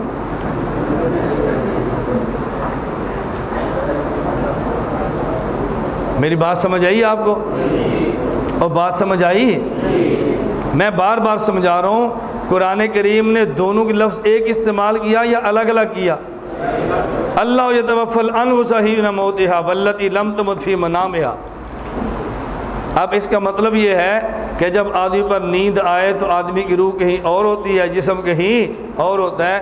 تو میرا سوال یہ ہے کہ جب روح اور جسم الگ الگ ہو گئے ہیں، اب یہ سونے والے کو آپ زندہ کیوں کہہ رہے ہیں؟ سونے والا زندہ ہے یا نہیں؟ زندہ کیوں کہہ رہے؟ وجہ یہ ہے کہ روح اور جسم کا تعلق موجود ہے، روح اور جسم کا تعلق موجود ہے۔ ہمیں وہ تعلق نظر نہیں آتا، ہمیں اس تعلق کے آثار نظر آتے ہیں۔ اور سونے والے کو زندہ مانتے ہیں نا، روح اور جسم کا تعلق نظر آ رہا ہے نا، کیا نظر آتا ہے؟ تعلق کے آثار نظر آتے ہیں۔ یہ سویا ہوا بھی ہے، ساتھ مکھیاں بھی، کبھی ادھر مکھی مارتا ہے کبھی ادھر مارتا ہے۔ سویا ہوا بھی ہے، دیکھو اس کی نبض بھی کام کر رہی ہے کہ نہیں؟ سویا ہوا بھی ہے، دل بھی دھڑک رہا ہے، سویا ہوا ہے، سانس بھی لے رہا ہے، سویا ہے، پیٹ بھی اوپر نیچے ہو رہا ہے، کچھ ہو رہا ہے کہ نہیں ہو رہا؟ اور جو کچھ ہوتا ہے وہ آپ کو پتہ ہے، ساری باتیں بتانے کی ضرورت نہیں ہے، کچھ ہوتا ہے یا نہیں؟ اب بتاؤ، تو سوئے ہوئے کا آپ نے زندہ مانا کیوں؟ اس لیے کہ روح اور جسم کا تعلق، توجہ رکھے، تعلق موجود ہے۔ یہ تعلق نظر نہیں آ رہا، تعلق کے آثار نظر آ رہے ہیں۔ تعلق کے، ادھر دیکھیں، ادھر میری بات اب سمجھیں، میں بات ٹھکانے لگانے لگا ہوں۔ یہ سونے والے کو جو آپ زندہ کہہ رہے ہیں، روح اور جسم کے تعلق کی وجہ سے نا، تعلق نظر آ رہا ہے، تعلق کے آثار نظر آ رہے ہیں، تعلق کے آثار نظر آ رہے ہیں۔ اب اگر کوئی سونے والے آدمی کو زندہ نہ مانے، آپ اسے بے ایمان کہتے ہیں یا اندھا کہتے ہیں؟ بے ایمان تو نہیں کہتے نا، کیا کہتے ہیں؟ اندھا۔ کیوں؟ اس لیے کہ سونے والے کی روح اور جسم کا جو تعلق ہے، اس تعلق کے آثار کا تعلق مشاہدے کے ساتھ ہے، اس کا تعلق نبی کے فرمان کے ساتھ نہیں ہے۔ اچھی طرح ادھر دیکھیں، ادھر دیکھیں، آپ مجھے دیکھیں، بات سمجھ آ رہی ہے؟ یہ جو تعلق کے آثار ہیں، اللہ کے نبی نے فرمایا کہ جب آدمی سو جائے تو سانس لیتا رہتا ہے، جب سو جائے پیٹ اوپر نیچے ہوتا رہتا ہے، جب سو جائے تو نبض چلتی رہتی ہے، جب سو جائے تو مکھیاں مارتا رہتا ہے، جب سو جائے تو کروٹیں بدلتا رہتا ہے۔ یہ حضور نے فرمایا، یہ آپ نے دیکھا؟ تو یہ تعلق کے آثار یہ آنکھ سے نظر آ رہے ہیں نا۔ اب اگر آدمی کو جو چیز آنکھ سے نظر آئے اور ایک کو نظر نہ آئے تو اسے اندھا کہیں گے یا بے ایمان کہیں گے؟ پتہ چلا کہ اس سونے والے کو ہم نے زندہ مانا روح اور جسم کے تعلق کی وجہ سے، اور اس تعلق کو مانا تعلق کے آثار کی وجہ سے، اور وہ آثار نبی کا فرمان نہیں، وہ آثار ہمارا مشاہدہ ہے۔ اور جو قبر میں پڑا ہوا ہے اسے ہم نے زندہ مانا، کیوں؟ اللہ کے نبی نے فرمایا نم، یہ سویا ہوا ہے، اور سویا ہوا وہی ہوتا ہے جس کی روح اور جسم کا تعلق آپس میں موجود ہو۔ لیکن اس کو زندہ مانا اس لیے کہ تعلق کے آثار نظر آئے تھے، اور اس کو زندہ مانا آثار نظر نہیں آ رہے، لیکن نبی پاک نے فرما دیا ہے جہاں آثار نظر آئے اور پھر نہ مانے اسے اندھا کہتے ہیں، اور جب آثار نظر نہ آئے نبی فرمائے اور پھر کوئی نہ مانے اسے بے ایمان کہتے ہیں۔ اس لیے سونے والے کی دنیا میں حیات نہ مانے اسے بے ایمان نہیں، اندھا کہیں گے، اور قبر میں سونے والے کی حیات نہ مانے اسے اندھا نہیں بے ایمان کہیں گے۔ یہ مشاہدے کا انکار کرتا ہے، وہ نبی کے فرمان کا انکار کرتا ہے۔ اب بات آپ کو سمجھ آ گئی ہے؟ تو قبر والے کی موت سمجھ آ گئی؟ قبر والے کی موت کیسی ہے؟ جیسے سونے والے کی ہے۔ جیسے آپ کہتے ہیں سونے والا تو سانس لیتا ہے، یہ تو نہیں لے رہا۔ آپ نے کہنا ہے یہ نیند عالم دنیا کی ہے، وہ نیند عالم برزخ کی ہے۔ یہ نیند عالم دنیا کی ہے اور وہ نیند عالم برزخ کی ہے۔ جب عالم بدل جائے تو عالم کی نعمتیں بدل جاتی ہیں، عالم بدل جائے علم بدل جاتے ہیں، عالم بدل جائے تو راحتیں بدل جاتی ہیں، عالم بدل جائے مشقتیں بدل جاتی ہیں، عالم بدل جائے تو حالات بدل جاتے ہیں۔ دنیا کی نیند ہوتی ہے جب آثار بھی نظر آئیں، اور قبر کی نیند ہوتی ہے بے شک آثار نظر نہ آئیں۔ یہاں کی نیند اور ہے اور وہاں کی نیند اور ہے، یہاں کی نیند اور ہے وہاں کی نیند۔ ہم اس نیند کو کیوں مانتے ہیں؟ ہمیں نیند سمجھ آ رہی ہے، یہ نبی فرما رہے ہیں، ہم کو سمجھ آ رہی ہے۔ نیند تو آپ کو آنی ہے نا۔ اس طرح آدمی جب سارے اسباب نیند کی اختیار کرے اور پھر نیند نہ آئے تو بڑی بیوقوف نیند ہوگی۔ بات سمجھ آ رہی ہے؟ آدمی پوری ٹیک شیک لگا کے ترتیب کے ساتھ سبق سنے اور پھر نیند نہ آئے، اس نیند سے بڑی کوئی بیوقوف نیند ہو سکتی ہے؟ تو میں نے آپ کو سمجھایا کہ قبر کے بعد کی زندگی سمجھ آئی؟ اب بولو سمجھ آئی؟ تو قبر کے بعد کی زندگی کیسے ہے؟ جیسے سونے والے کی ہے، لیکن یہ نیند کس کی ہے؟ امتی کی۔ یہ نیند کس کی ہے؟ نبی کی نہیں، یہ امتی کی ہے۔ امت سے سوال و جواب بھی ہے، سوال و جواب کے بعد پھر موت ہے، اور اس موت کا نام نیند ہے۔ اس موت کا نام، اس لیے اس موت کو سمجھنا ہو تو نیند کو سمجھو، ورنہ وہ موت سمجھ نہیں آ سکتی۔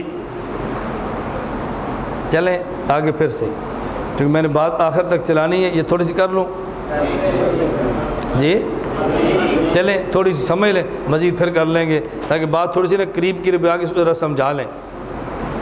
میں نے بتایا تھا کہ نبی کی موت جدا ہے اور نبی کی نیند بھی، امتی کی موت جدا امتی کی نیند بھی۔ یہ وہ جو اس دنیا میں تھی، اب چل رہا ہے اس دنیا میں، پہلے یہ عالم اور اب وہ عالم۔ اس عالم میں امتی کی حیات ایسے جیسے نیند۔ سیدنا صدیق اکبر فرماتے ہیں والذی نفسی بیدہ لا یذیقک اللہ الموتتین ابدا۔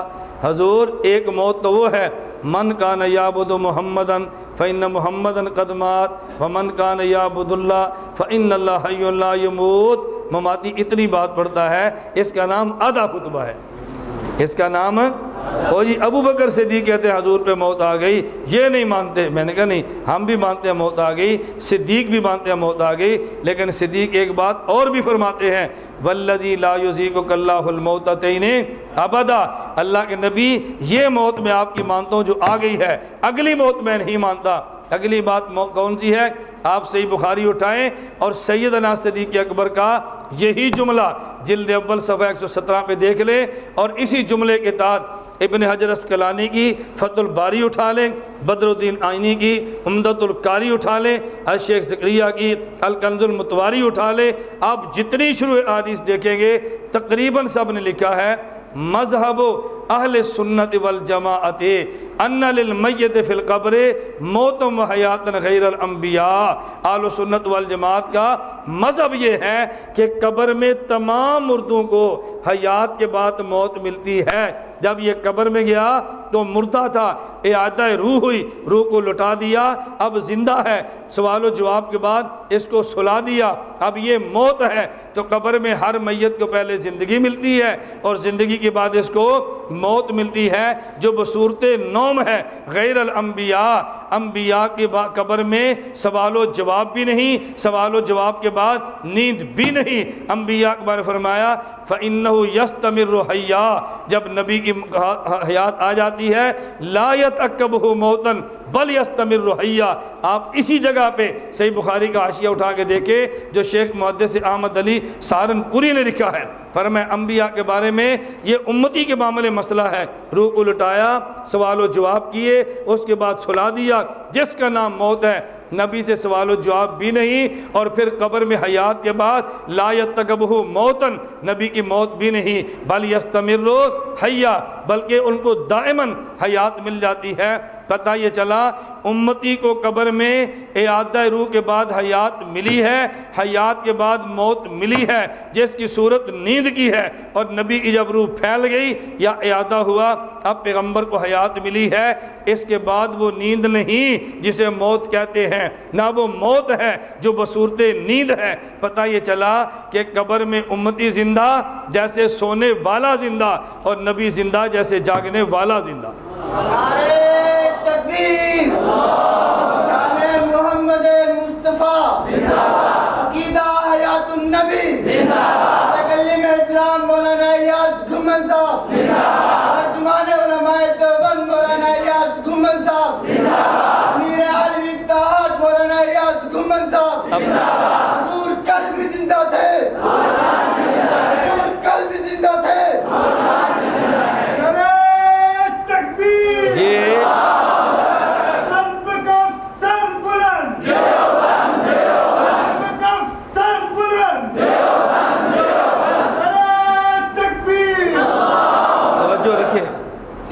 دیکھیں میں تو آپ کو مسئلہ سمجھا رہا ہوں کہ آپ کو مسئلہ سمجھ آئے۔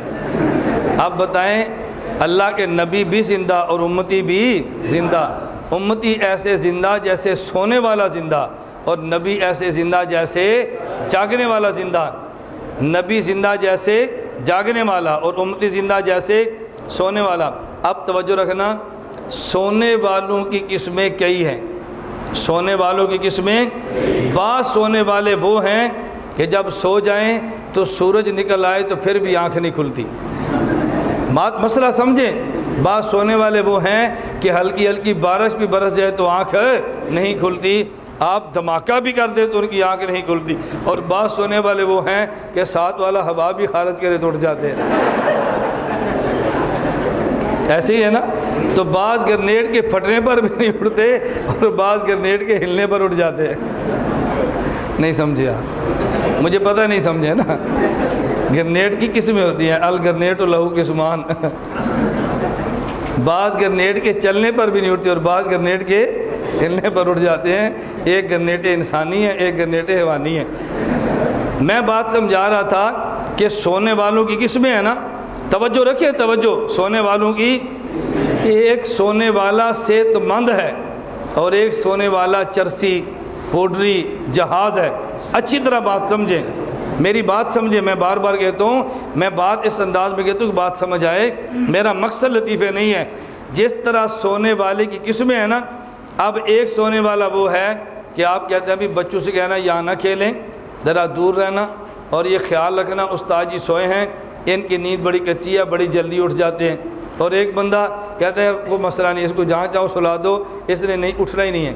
ہمارے ایک طالب علم تخصص کا یہاں پڑھتا تھا، وہ سویا، نیند اتنی پکی تھی کہ لڑکوں نے مذاق میں اس کو چارپائی کے اوپر باندھا اور باندھ کے اٹھا کے صبح یہاں بھینسوں کے بعد چھوڑ گئے۔ جب صبح اٹھا تو مدرسے میں نہیں تھا، بھینسوں کے بعد پڑا ہوا تھا، اس کو پھر بھی نہیں پتا میں سویا ہوں۔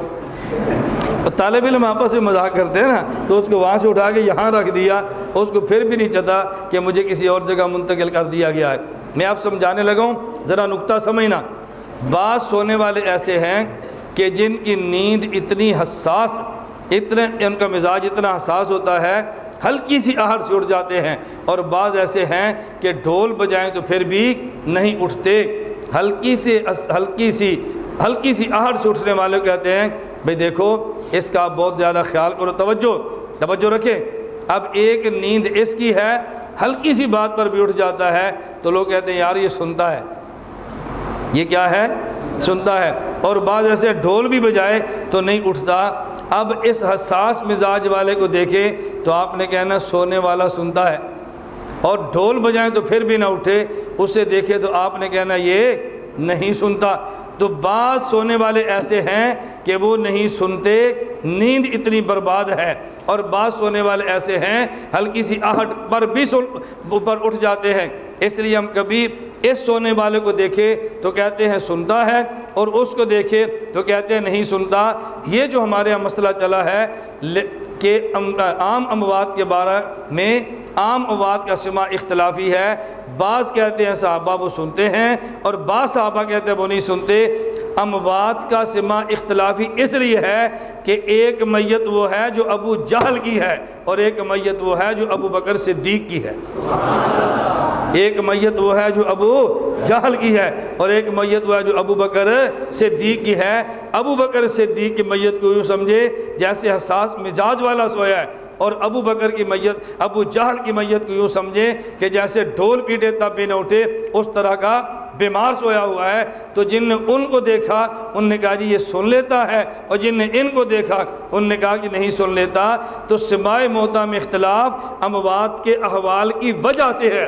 بعض کے احوال اتنے عمدہ ہیں ان پر سماع کی بات فرما دیتے ہیں، اور بعض کے احوال اتنے گندے ہیں ان کے سے سماع کی نفی کر لیتے ہیں۔ تو یہ مطلب ہے کہ صحابہ کرام کے دور سے عام اموات کا سماع اختلافی ہے، لیکن انبیاء کے سماع میں کسی کا کوئی اختلاف نہیں ہے۔ ایک بات اور سمجھ لیں، یہ جو ہم کہتے ہیں عام اموات کا سماع اختلافی ہے، بعض کہتے ہیں سنتے ہیں، بعض کہتے نہیں سنتے۔ اگر یہ دیکھیں کہ یہ میت سونے والے کی طرح ہے، یہ دیکھیں کہ میت سونے والے کی طرح ہے، تو سونے والا سنتا ہے یا نہیں سنتا؟ سونے والا سنتا ہے یا نہیں سنتا؟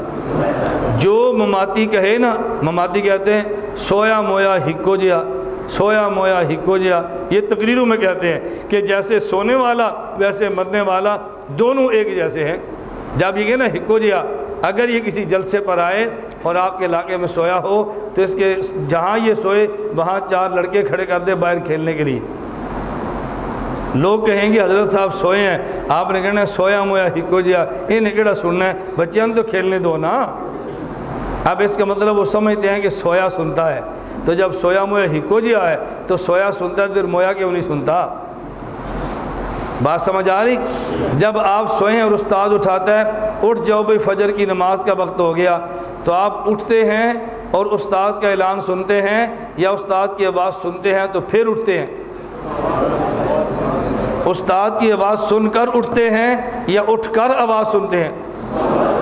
اس کا مطلب یہ کہ حیاتی یا مماتی سارے طالب علم قائل ہیں کہ سونے والا سنتا ہے۔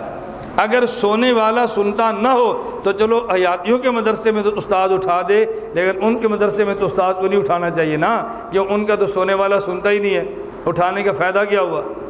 اس سے معلوم ہوا، اب میں بات سمجھانے لگا ہوں کہ جب یہ سونے والے کی طرح ہے، سونے والا سنتا ہے، میت بھی سنتی ہے، پھر صحابہ میں اختلاف کیوں ہے؟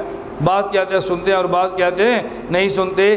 رضی اللہ عنہ اختلاف کی وجہ سمجھنا، اگر دیکھیں کہ میت کافر ہے تو کافر میت کو عذاب اتنا سخت ہو رہا ہے کہ پیچھے والے کی بات وہ نہ سنے تو قابل تعجب نہیں ہے۔ آپ تھانے میں جائیں، کسی بندے کو چھڑانے کے لیے اور پولیس والے اس کو الٹا لٹکا کے اس کی ٹھکائی شروع کر رکھی ہو، آپ اس کے پاس کھڑے ہو کر جتنی باتیں کریں اس کو پتہ بھی نہیں چلنا کہ آپ نے بات کی ہے، اور پتہ بھی نہیں چلنا آپ آئے تھے بھی کہ نہیں آئے تھے۔ کیوں؟ اس میں پتہ چلنے کی صلاحیت نہیں ہے، یا اس لیے پتہ نہیں چلا کہ مار کھا رہا تھا۔ اب قبر میں اگر کافر پڑا ہوا ہے، اگرچہ وہ سونے والے کی طرح ہے، لیکن وہ کافر کیوں نہیں سنتا؟ اس لیے کہ وہ ٹھکائی کے اندر مشغول اتنا ہے کہ باہر والے کی بات سنے گا کیسے۔ اور اگر وہ نیک اور ولی ہے اور وہ سویا، وہ کیوں نہیں سنتا؟ اس لیے کہ وہ تجلیات الہیہ کے اندر مشغول ہے، اللہ کے انوارات کے اندر مشغول ہے، جنت کی نعمتوں کو دیکھ رہا ہے، اس لیے پچھلے کی بات نہ سنے تو کوئی فرق نہیں پڑتا۔ اگر اس بات کو دیکھے مشغول ہے، ہم نے کہا نہیں سنتا، اور اگر اس بات کو دیکھے سونے والا ہے، سونے والا سن سکتا ہے، تو پھر کہتا جی مردہ سن لیتا ہے۔ اگر نفس نوم کو دیکھے تو سماع کے قائل ہیں، اور میت کی مشغولیت کو دیکھے تو پھر عدم سماع کے قائل ہیں۔ جس نے نفس نوم کو دیکھا اس نے کہا جی میت سنتی ہے، اور جس نے میت کی مشغولیت کو دیکھا اس نے کہا میت نہیں سنتی۔ تو یہ نزاع لفظی ہوا، نزاع حقیقی ہوا؟ بولو۔ اس لیے کسی فرقے پر کوئی فتویٰ نہیں ہے، جو کہہ دے سنتا ہے وہ بھی ٹھیک ہے، جو عام اموات کے بارے میں کہہ دے نہیں سنتا وہ بھی ٹھیک ہے، کیونکہ نزاع حقیقی نہیں بلکہ نزاع لفظی ہے۔ لیکن اتنی بات طے شدہ ہے کہ فی الجملہ سماع کے سارے صحابہ قائل ہیں۔ فی الجملہ سماع کے سارے، فی الجملہ کا معنی خاص خاص مقامات پہ سارے لوگ سماع کے قائل ہیں، خاص خاص مقامات پہ۔ میت کو دفن کیا جانے لگے، حتیٰ انہ لیسمع قرع نعالہم، اس پہ سارے قائل ہیں، جوتے کی آواز سن رہا ہے۔ قبر میں جائیں تو میت کو آ کر منکر نکیر کہتے ہیں من ربوں کا، من نبیوں کا، من دینوں کا۔ توجہ، میت جو سوال کا جواب دیتی ہے، سوال سنتی ہے، جواب دیتی ہے، جب بغیر سنے کہتی ہے ربی اللہ۔ جی بتاؤ نا، تو پھر اس کا کیا معنی کہ میت نہیں سنتی؟ جو بندہ میت کے سوال و جواب کا قائل ہے وہ میت کے سماع کا قائل کیوں نہیں ہے؟ جب میت نے سوال کا جواب دینا ہے تو سننا ہے، تو سوال کا جواب دینا ہے نا۔ جب سننا ہی نہیں تو سوال کا جواب کیسے دینا ہے؟ یہ معاملہ عام اموات کا تھا، لیکن انبیاء کا معاملہ عام اموات کا نہیں۔ انبیاء ایسے زندہ جیسے جاگنے والا زندہ، تو جاگنے والا سنتا ہے یا نہیں سنتا؟ اس لیے انبیاء کے سماع میں کوئی اختلاف نہیں، البتہ صحابہ کرام کے دور سے عام اموات کے سماع میں اختلاف ہے، بعض کہتے ہیں سن لیتے ہیں اور بعض کہتے ہیں نہیں سنتا۔ اس بات کو فتاوی رشیدیہ میں حضرت مولانا گنگوہی نے کیسے سمجھایا؟ مولانا گنگوہی سے کسی نے پوچھا حضرت میت کی قبر پہ جا کر یہ کہنا کہ تم ہمارے لیے اللہ سے دعا کرو، یہ جائز ہے یا جائز نہیں؟ استشفاء۔ ہر فرمانے لگے کہ جن کا یہ عقیدہ ہے کہ میت سنتی ہے وہ کہتے ہیں جائز ہے، اور جن کا عقیدہ یہ کہ میت نہیں سنتی وہ کہتے ہیں جائز نہیں۔ البتہ انبیاء کے سماع میں کسی کا اختلاف نہیں۔ پتہ یہ چلا عام اموات سے استشفاء اختلافی مسئلہ ہے، اور انبیاء سے استشفاء اختلافی نہیں بلکہ اتفاقی مسئلہ ہے۔ تو مولانا گنگوہی کی آدھی بات پیش نہیں کرنی چاہیے بلکہ مولانا گنگوہی کی پوری بات کرنی چاہیے۔ میں نے آپ کی خدمت میں 3-4 باتیں پیش کر دیں۔ نمبر 1، ہم موت کے قائل ہیں، آگے۔ نمبر 2، نبی کی موت الگ ہے، امتی کی موت۔ نمبر 3، قبر کے بعد، قبر میں موت کے بعد امتی کی حیات الگ ہے اور نبی کی حیات الگ ہے۔ بات سمجھ آ گئی ہے؟ نبی کی حیات ایسے جیسے جاگنے والا، اور امتی کی حیات ایسے جیسے سونے والا۔ ایک بات اور کہہ دوں، اصل میں کہتا ہوں، میں ٹائم بھی دیکھتا ہوں، آپ پھر تھک نہ جائیں۔ بتائیں، چلو میں صرف چھوٹی سی بات کہہ کر آج کے سبق ختم کرتے ہیں، پھر آگے شروع ہو جائیں گے۔ ایک بات چھوٹی سمجھ لیں کہ لوگ آپ سے کہیں گے مماتی کہتے ہیں، مماتی کہتے ہیں دیکھو اصل ان کا عقیدہ یہ ہے کہ ابو جہل زندہ ہیں، یہ نبی کی حیات کو بطور ہتھیار کے استعمال کرتے ہیں۔ پھر وہ آپ سے پوچھیں گے اچھا آپ بتاؤ ابو جہل کو زندہ نہیں مانتے؟ آپ نے کہنا مانتے ہیں۔ وہ کہیں گے پھر ہم ٹھیک کہتے ہیں نا، اصل نظریہ ابو جہل کی حیات کا ہے اور پیغمبر کی حیات کو ماض استعمال کیا جاتا ہے، الیاذ باللہ۔ میں کہتا ہوں حیات میں فرق سمجھنا، کافر بھی زندہ ہے قبر میں، زندگی اتنی ہے قدر ما یتلذذ و یتعلم، اتنی سی حیات موجود ہے جیسے اس کو شعور ہو جائے دکھ کا بھی اور شعور ہو جائے سکھ کا بھی۔ نمبر 2 مومن بھی زندہ ہے، نمبر 3 شہید بھی زندہ ہے، نمبر 4 نبی بھی زندہ ہے۔ ہم چاروں کو زندہ مانتے ہیں یا نہیں؟ توجہ رکھنا، نمبر 1 کافر، نمبر 2 عام مومن، نمبر 3 شہید، نمبر 4 ان چاروں کی حیات میں کیا فرق ہے؟ کافر بھی زندہ، عام مومن بھی زندہ، شہید بھی زندہ اور نبی بھی۔ میں چاروں کی حیات مثال دے کر سمجھانے لگوں، اچھی طرح آپ سمجھیں۔ آپ میں نے کہا میرے داڑھی کے بال دیکھیں، یہ بال زندہ ہے یا نہیں؟ اگر دیکھیں کہ بڑھتا ہے اس کا معنی زندہ ہے، تبھی تو بڑھ رہا ہے، اور جب اس کو کاٹے تو تکلیف نہیں ہوتی، اس سے معلوم ہوتا ہے زندہ نہیں ہے۔ اب ہم کہتے ہیں کہ داڑھی کا بال بھی زندہ ہے۔ آگے چلیں، نمبر 2 رخسار بھی زندہ ہے، نمبر 3 آنکھ کی پتلی بھی زندہ ہے، نمبر 4 سر میں دماغ بھی زندہ ہے۔ لیکن چاروں کی حیات میں فرق ہے یا نہیں؟ کافر ایسے زندہ جیسے آپ کے جسم کا بال زندہ، کافر ایسے زندہ جیسے جسم کا، اور مومن ایسے زندہ جیسے آپ کی رخسار زندہ۔ یہ حیات رخسار والی بال کی حیات سے قوی ہے۔ اور شہید ایسے زندہ جیسے آپ کی آنکھ کی پتلی زندہ ہے، آنکھ کی پتلی کی حیات رخسار سے بڑھ کر ہے۔ اور نبی ایسے زندہ جیسے آپ کے سر میں دماغ زندہ ہے۔ بات سمجھ آ گئی ہے؟ کافر ایسے زندہ جیسے سر کا بال زندہ، اور عام مومن ایسے زندہ جیسے رخسار زندہ، اور شہید ایسے زندہ جیسے آنکھ کی پتلی زندہ، اور نبی ایسے زندہ جیسے جسم میں دماغ زندہ ہے۔ تو حیات چاروں میں ہے، لیکن حیات کے درجات ہیں۔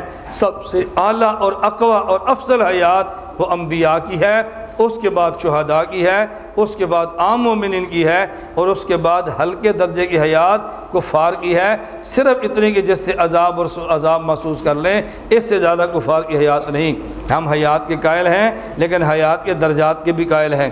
مکہ مکرمہ میں ابو جہل بھی زندہ، اور مکہ مکرمہ میں ابو بکر صدیق بھی زندہ رضی اللہ عنہ۔ ابو جہل چلتا اس پر لعنتیں برستی، ابو بکر صدیق جاتے تو اس پر رحمتیں برستی۔ زندگی دونوں کی ہے، لیکن ایک کی زندگی لعنت والی ہے اور ایک کی زندگی رحمت والی ہے۔ قبر میں حیات دونوں کو ہے، ایک کی عذاب والی ہے اور ایک کی راحت والی ہے، ایک کی جہنم والی ہے اور ایک کی جنت والی ہے۔ زندگی دونوں کی ہے، لیکن زندگی اور زندگی میں فرق ہے۔ اللہ ہم سب کو یہ مسئلہ سمجھنے کی توفیق عطا فرمائے۔